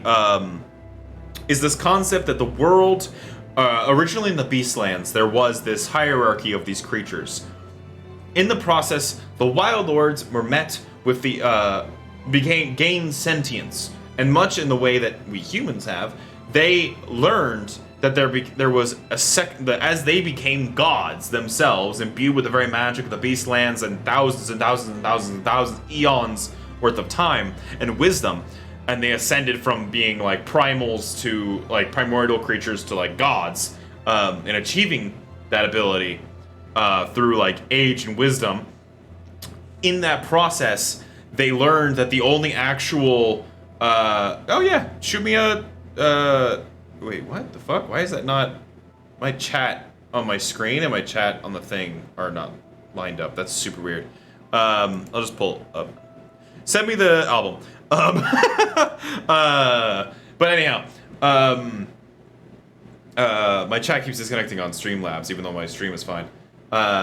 So you have these gods, the Wild Lords, right? They are these beasts of the Beastlands that grew and became like primals, primordial creatures, titans. They become titans, effectively. And then they become gods because they develop intelligence, which in my opinion, is the difference between titans and gods is a certain level of intelligence and also the act of worship. Titans don't have worshippers. Gods have worshippers. So in this case, like all those creatures that exist beneath these primals, these primal versions of these animals, that are just like normal Beastlands creatures, their existence is in itself worship of, because they exhibit their traits, is worship of those creatures, empowering the Wild Lords, creating them larger, as opposed to the Titans, which are the antagonists of this. The Titans being the wraths of nature. They are the domain. It is a classic situation of creature versus habitat. They are the Wild Lords grow too large and too intelligent, and the Titans are creatures who do not wish to be mastered. Are you clutching cleric domains to any of these? In a sense, yes, but I'm kind of reverse engineering it. I'm letting, if players want to play clerics of a particular one of these Wild Lords, and this will make more sense in a second, I very much am just like, pick which one you are and then justify back at me why this one fits that one. Because I'll hear it, you know. There's so many fucking cleric domains, like it's too much of a chore for me to even dig into them. There's like fucking 20. Anyhow, so you have these Wild Lords who grow too big for their own shoes, and you have the Titans, the representative shoes in this case, and there becomes an issue of domain versus creature. And so they battle, and it is a tremendous battle. It is, I'm not saying it's particularly for Titans. It's kind of an amorphous amount. You just kind of like, you assign elemental concepts. I would probably go with seasons, honestly. I would call them like the aspects of the seasons, which is a concept used in a lot of my games, which is tied to the Elarin. For those of you who are familiar with the Elarin, there are elves descendant more directly from seasons. I would consider, so I would probably break those Titans up into those regions. Like I might say there's 4 Titans of the seasons, but then I'd also very easily be like, yeah, the Titan of Water, the Titan of Earth, the Titan of Air, the Titan of Fire. All of those make perfect sense to me. I think the difference between seasons and things, ironically, is intelligence. So I'm kind of detaching those concepts. But these are the antagonists. They're intentionally left. They're intentionally left vague. In the sense of the Titans, I'm the worship of the Titans by the people, which are known as they're called Mudfolk colloquially, but they have an actual name.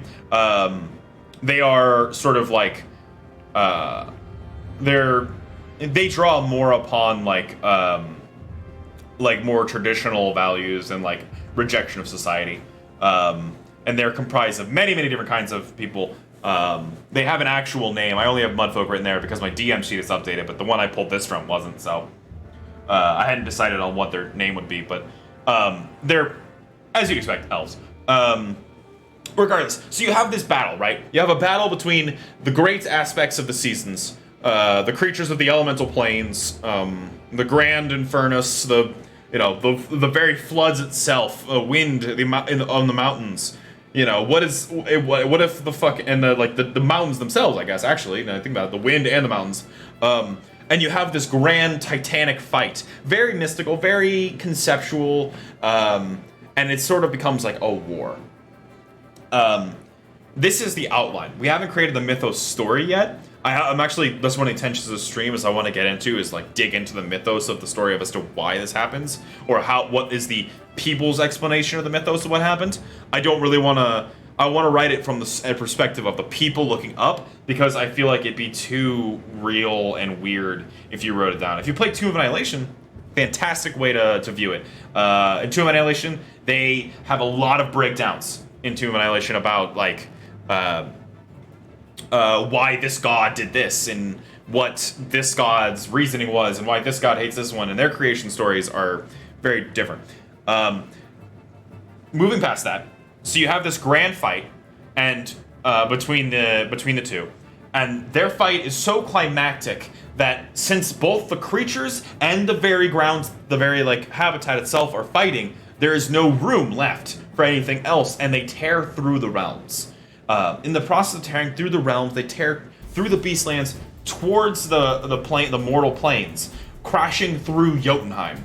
Jotunheim being, I would say, the plane probably most akin and closest to the mortal realms, because it is dominated by creatures similar to mortality. The Yuan-Ti are objectively the best enemy. I love the Yuan-Ti. They're so fucking just like undeniably evil. It's great. They're classically evil.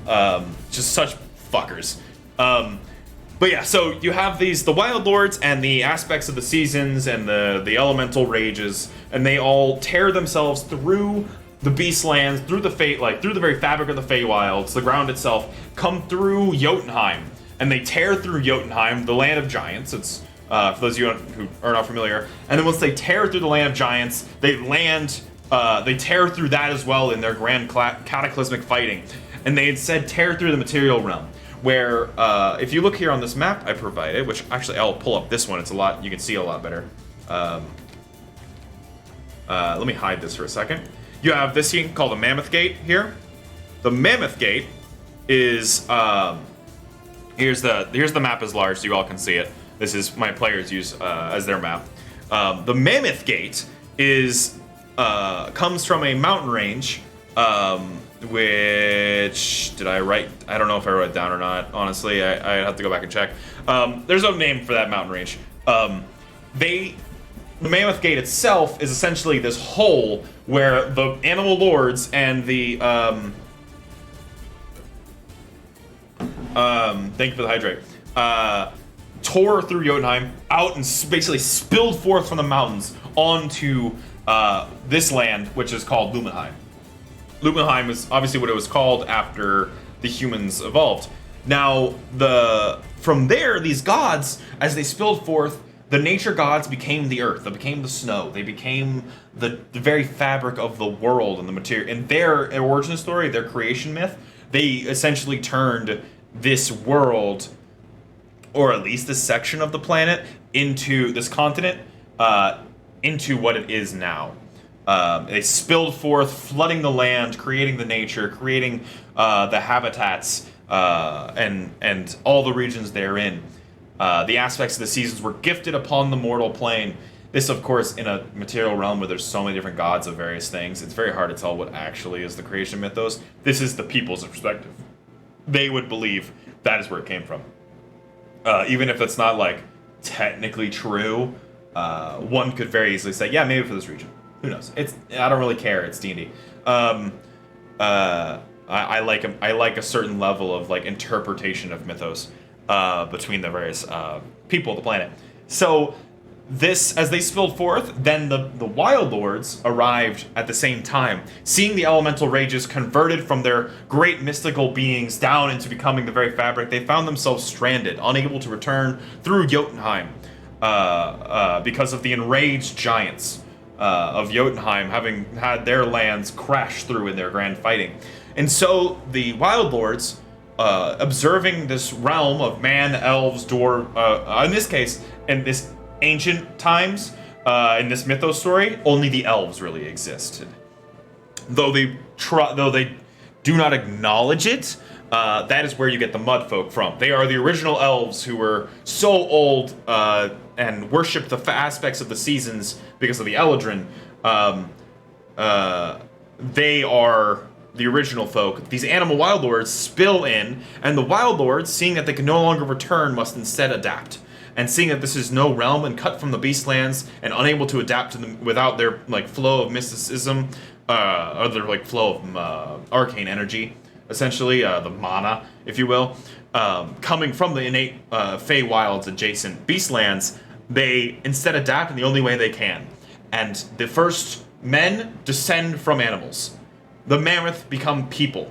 Taking the image of the giants, they crash through and using them as the template.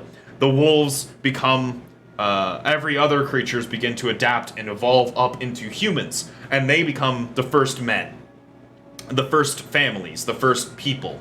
They move up from there, they spread out, and they exist.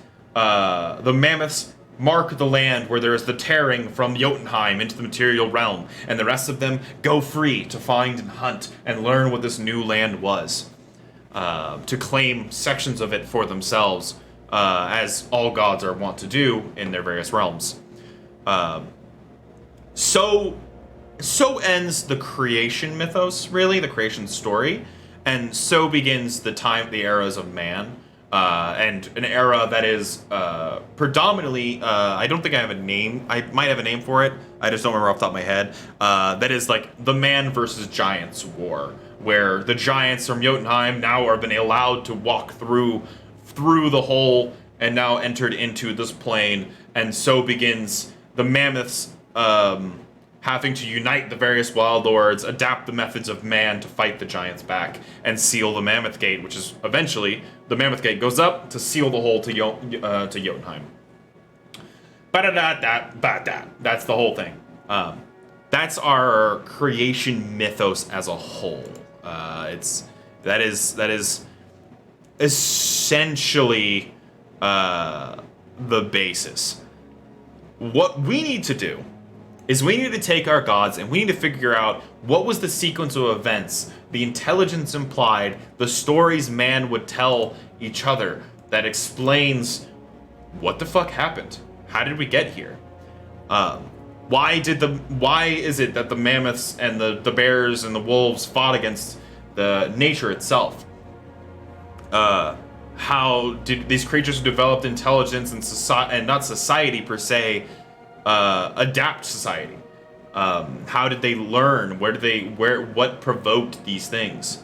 So that's a curious thing. But so that's our cast now, right? That's our cast. That's our template. We have an outline of where we want this to go, what we want this to represent. Now, there is a great video that I have watched by Dale Kingsmill, who is better known as Monarch's Factory on YouTube. And they explain an extremely lucid concept of how, because they're a mythology, I guess you could call them an expert. They went to college in mythology. They give lectures on mythology regularly. One of the large things on their channel they do, if you look here, is like, other than talking about D&D, they also will talk about like fairy tales, classic mythos, so on and so forth. So they broke it down into all creation stories can be broken down into a very simple terms, which is this acronym PATH. They don't call it the acronym, but it turns out to work that way. And that is, the stories can be broken down simply into 4 sections: purpose, authority, treachery, and harbor. To give you an idea of what that means, to literally quote the video she was pulling from, purpose is, let's say the Greek creation mythos, right? Again, this is not my own individual research. I am pulling heavily from Dale Kingsmill videos. Please don't think I'm some sort of big brain genius. I just did my research through her and then proceeded to go look up the Wikipedia stuff after. Just to like confirm and get interested. So purpose, authority, treachery, harbor. How can we break those down? Very simple. It's very simple. You have, let's say, the Greek creation mythos, right? You have these are the 4 main characters. You have let's actually, you know what? Let's real quick. I can probably just turn on. Let's see if I can find it here. Self-aggravated separateness and the infinity. Know that you're physical by saying. She's extremely intelligent, talks about a lot of fun stuff here, but I'm trying to find one thing. Warfare is great. It does. It's just but Come on. Sorry, y'all. There it is. So in order to protect right. Here we go. Time like a religion, if you want this to feel like it's lived in, like it's grown over Here you time. go. Oh, Jesus Christ, World of Warcraft. Good story.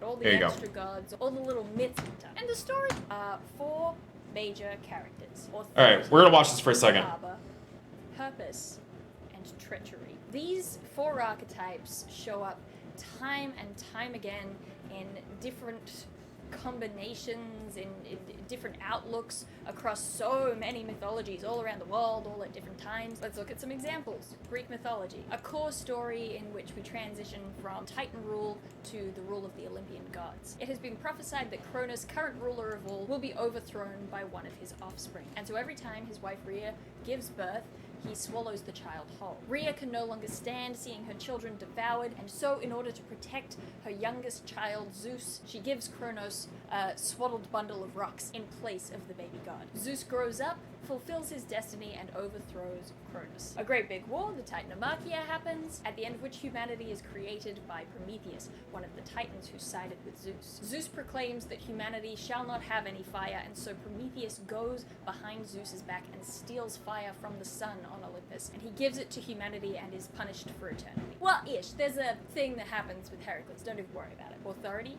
Cronus. Harbor, Rhea. Purpose, Zeus. Treachery, Prometheus. Egyptian mythology. Osiris, king of all the gods. He's hosting a big old party when his brother Seth decides that he would like to claim rulership for himself and tricks Osiris into getting into a coffin, and he saws him up into lots of little bits and scatters all the bits across the world. Isis, Osiris's wife, goes out of her way to find all the pieces, put them all back together, and have Osiris resurrected. And the son of Osiris and Isis, Horus, grows up to triumph against Seth and take back the position of Pharaoh of all. Authority, Osiris. Harbor, Isis. Purpose, Horus. Harbor. Treachery, Set. Did I say Set or Seth? I usually say Set. Christianity, authority, God. Harbor, the Virgin Mary. Purpose, Jesus. Treachery, Judas. Odin, authority. Frigg, harbor. Balder, purpose. Loki, treachery. It's the one good story. It's not even just limited to religion. The old King Hamlet, authority. Harbor, Horatio. Purpose, Hamlet Jr. Hamlet, Prince of Denmark. Treachery, Claudius. It doesn't matter so much the connections that these archetypes have, just that the archetypes are present in your core story. That's the idea. That's the idea. Thank you, Dale Kingsmill, for co-starring on my stream today. You've been fantastic. So that's the idea we're working with here, right? You have purpose, authority, treachery, harbor. Now those are not. This is not going to be that simple. No story ever is. There's too many gods at play here for us to simply break these down. But we're also not. We're trying to make the quintessential like mythos story. So we're gonna focus not so much on the secondary gods, though we will probably get the secondary gods involved. We're gonna focus on these three. And we're gonna focus on the antagonists. So let's put the antagonist gods, and we'll put those in, and those are going to be, we'll put elementals. Yeah, we'll just put the elementals. You know what? We'll call them primordials. The primordial court. There you go. I like that. Trying to match a D&D campaign with Gaelic or Polish mythology. That'd be fucking bonkers. It is actually. I played one based on a lot of one of this section here of these woods is called the Dolmen Wood. The Dolmen Wood is I used not a one shot but a campaign booklet called The Winter's Daughter, which is based heavily in really Gaelic mythos. For 5, and it's like adapted to 5e, and it is phenomenal. It is a fantastic bit, but actually Gaelic and Polish mythology plays heavily into, ironically, it's a forest, so, you know, the dark wood reference you were making earlier before actually sticks pretty heavily. Anyhow, let me get the music going. Oh, I can just hit a button on my keyboard, hell yeah. Wait, I'm fucking it up. Wait, where's the button? Shit, there it is. Deliberately chosen words or Oh, that's not what I wanted. I was looking for Spotify, but thank you. So yes, so that's our foundations are based on that, right? We're looking to create a sections. Let's put fire, earth, water, wind. And how we're got this is fire is going to be obviously is summer. Earth is autumn. No, Earth is actually going to be spring. Water is, of course, winter. That's the easy one. And wind is going to be autumn.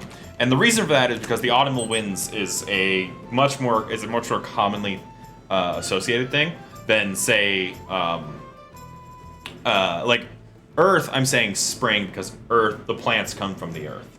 Or in this case, the primordial court, it would be plant life is as much a factor as, like, you know, thing. These are very, very intangible concepts. They're very They're very weird. They shouldn't be considered literally. They're mythological creatures. They could be just as easily referenced as the primordial fire as they could be the aspect of the season summer. Are they the actual aspects of the seasons in my world? No, they are not. But that's a story for another time. That's a separate group entirely. Play a druid in my campaigns, you might find out.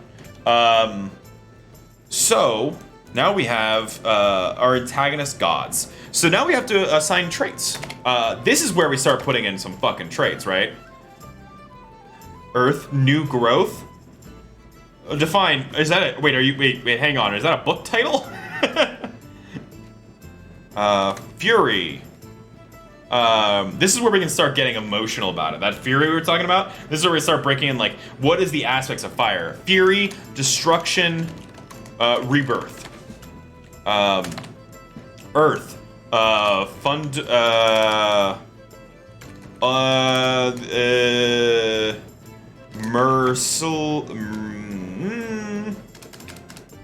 death. I'm going to put death. Let's see, what are some other things you would associate with earth gods? Death. Because all things die and they return to the earth, right? You know what? Let's say, fuck that. We'll put Gaia. So we have death. We have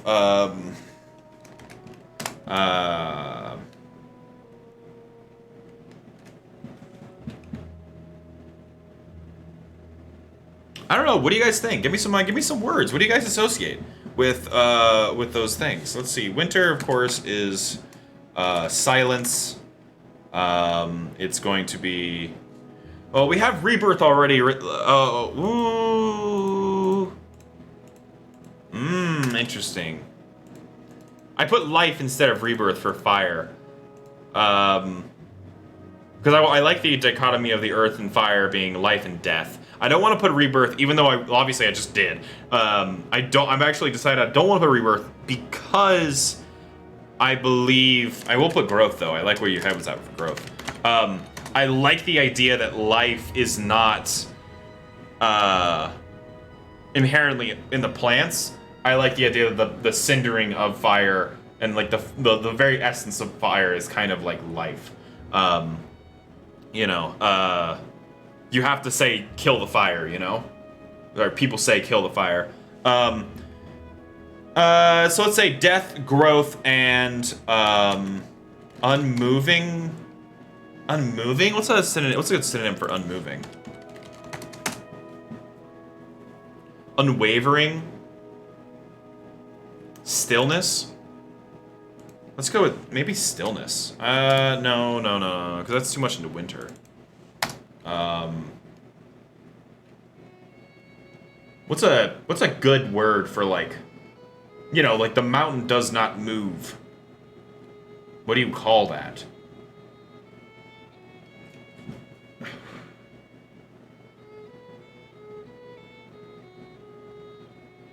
What would you call that? Unwavering? Let's go synonyms for unwavering. Steady, resolved, firm, steadfast, unfaltering. Spring might be closer to the idea of overwhelming growth. Oh, you're so right. You're so right. Growth. This is the issue with me writing Gaia. I'm really interpreting it wrong. So let's put Earth. Oh, wait, no. Actually, this is spring. My bad. Yeah. Chaos! Ooh, I like chaos. I like chaos. The birth of spring brings back the animals. It, like, unleashes forth life from the winter. I actually am really into that. I think that's actually really cool. Chaos is a fun descriptor for that. What would winter? Winter would be silence, not retribution, but what would you call it when you deliver, like, delivering judgment almost? Like, you are not prepared for the winter, and the winter is unyielding. It is merciless. Ah. I'll put mercy, silence, mercy. No, because we're gonna put mercy in.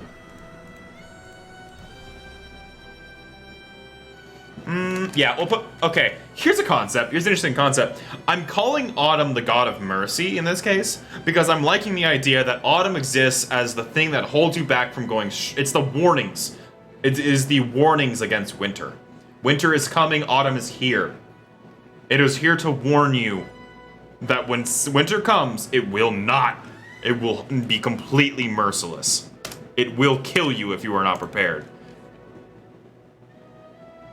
Punishment is not bad. Let's look at punishment. Where was that? I'll just look it up this way. Punishment.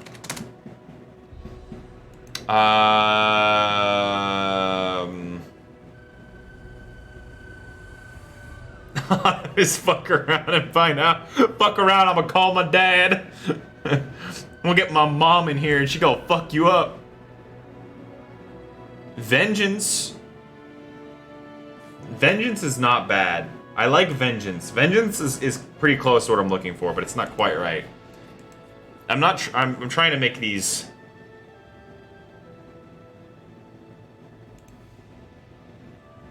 Vengeance for a wrong and criminal act. I think we're gonna go with retribution. Retribution. And silence, retribution. It's easy to put death in this category, right? You know? Like, it's extremely easy to put death in the category of winter. Because all things die in the winter.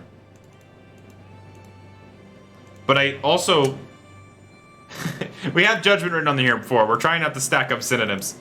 I'm trying desperately not to stack up synonyms. Something akin to a reset? Interesting. Reset synonym. I do like that. I do like that, actually. Like, equalizer, you know?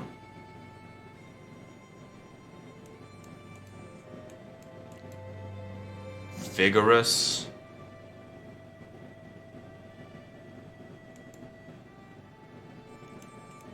Silence, retribution, and... interesting. Well, spring is definitely like... I think I'm gonna put...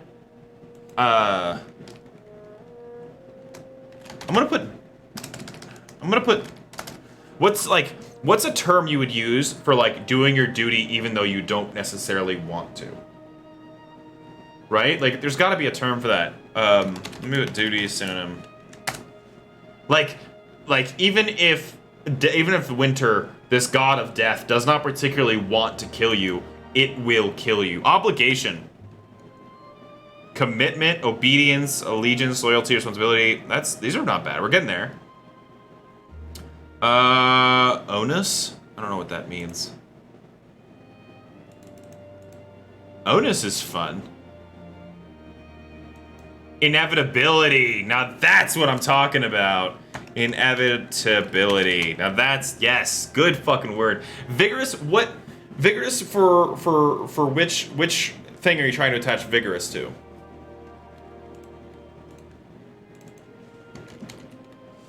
Physical strength and good health? I mean, because that... I could see that maybe in fire and spring. Wind. Okay, so let's... What do you guys got for autumn? Mercy? Definitely. I like mercy. Mercy is interesting. What else for autumn would you guys associate? Or just the wind?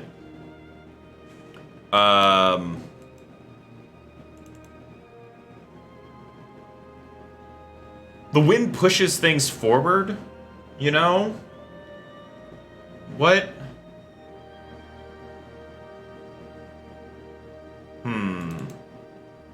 The wind pushes things forward. Catalyst? Integrity. Integrity we used earlier in the document, so I do not want to fuck with in that. Catalyst is an interesting one, actually. I am Pioneer. No, see, I'm trying to get these like these like less human words, and more like emotional words are good. Like these are primordials, so they exist in emotion and they exist in like they lack intelligence, so they're all emotion and they're all like metaphysical concepts. Catalyst is fun. Mercy also suits Autumn in the sense that you kill anything that won't survive the spares the weak. That it kills anything that won't survive the winter, it spares the weak. Yeah. That's actually an extremely good way of looking at it.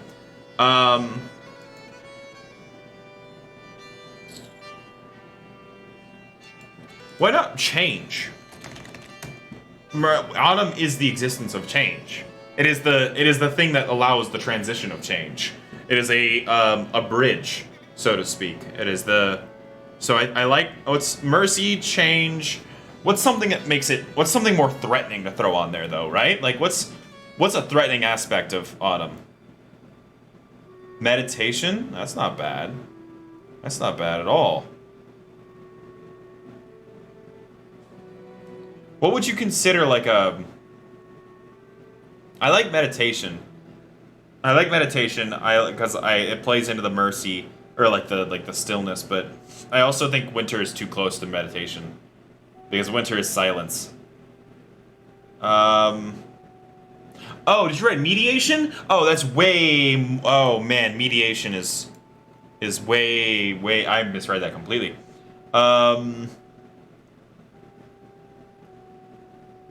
Curious.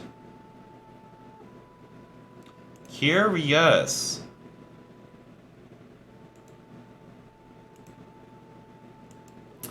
All right. Mercy, change, and this is like the last, just the very last thing. What else describes autumn?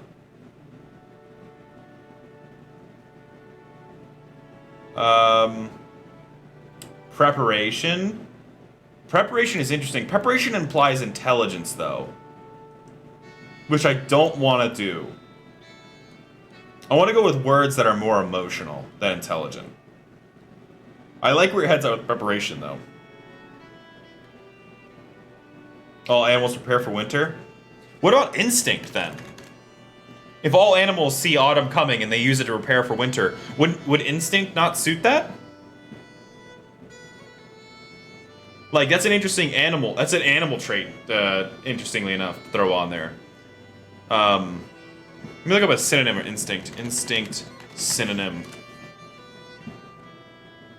Defense.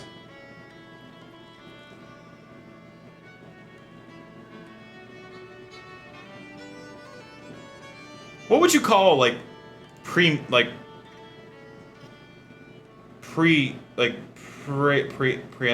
like, what do they call that word? When you, like, the sensing of something in the precognition? No, precognition. Precognitive. Oh, there you go. No!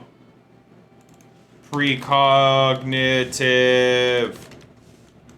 Synonym. Okay, precognitive I think is not enough of a word. Anticipation? I like anticipation. I think I might go with anticipation. I think it'll be good for now. Yeah, I think that's good for now. Okay, so we have ourselves an interesting thing here. We've got a number of... we've managed to go through our generalized history. We have touched upon all of the old gods and figured out like all of the old stuff.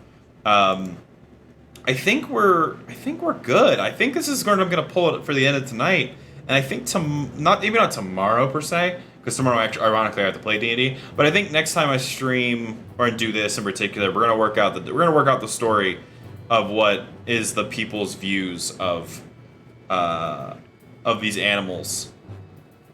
Whimsical? You know, actually, that's actually an interesting concept. I actually kind of like the throwing on whimsy. That is an emotional, like, counterpoint to fury. I'll throw it on there. I'll consider it for later. Okay, so what I'm gonna do is I'm gonna go ahead and I think we have had ourselves a very productive day. And I have officially hit my cap, and I think I'm going to go ahead and raid this stream off somewhere else, and we're gonna go do something else. Thanks everybody for hanging out. This has been a very interesting little stream. It was a lot of fun. It was genuinely a very good time, and I'll probably do more of this content later in the future. So, have a great day, everybody. I hope you all enjoy the rest of your Friday. We're gonna go watch Solon, I guess. Solon's online. Everybody pile in the bus. Let's go see what Solon's doing. Solon is playing Final Fantasy XIV. The irony of this being the thing I'm about to go do is not lost on me. Alright, later, y'all. Was that Skull? I heard it locally. Yeah. I think Skull's the only person close to me. No, I definitely don't have the LB1 shield wall on me. I definitely don't have that. Pseudo! Wizards for you! It's just a ladder. Wait. How do you Pseudo! have the limit for We've been fighting stuff in a What party. is up, homie? Fucking wizard chat. Dude! You got my stuff to sell. We just made $18,000 on your raid. nice. What? Wait, what? I don't know. I just saw the thing. Got 18,000 money on a sale. Just popped up because the raid happened. That's pseudo luck. Damn, I need to set up my stuff to sell. I think I'm a bit ahead of someone, so I might do that in a second. They're trying to get me killed again.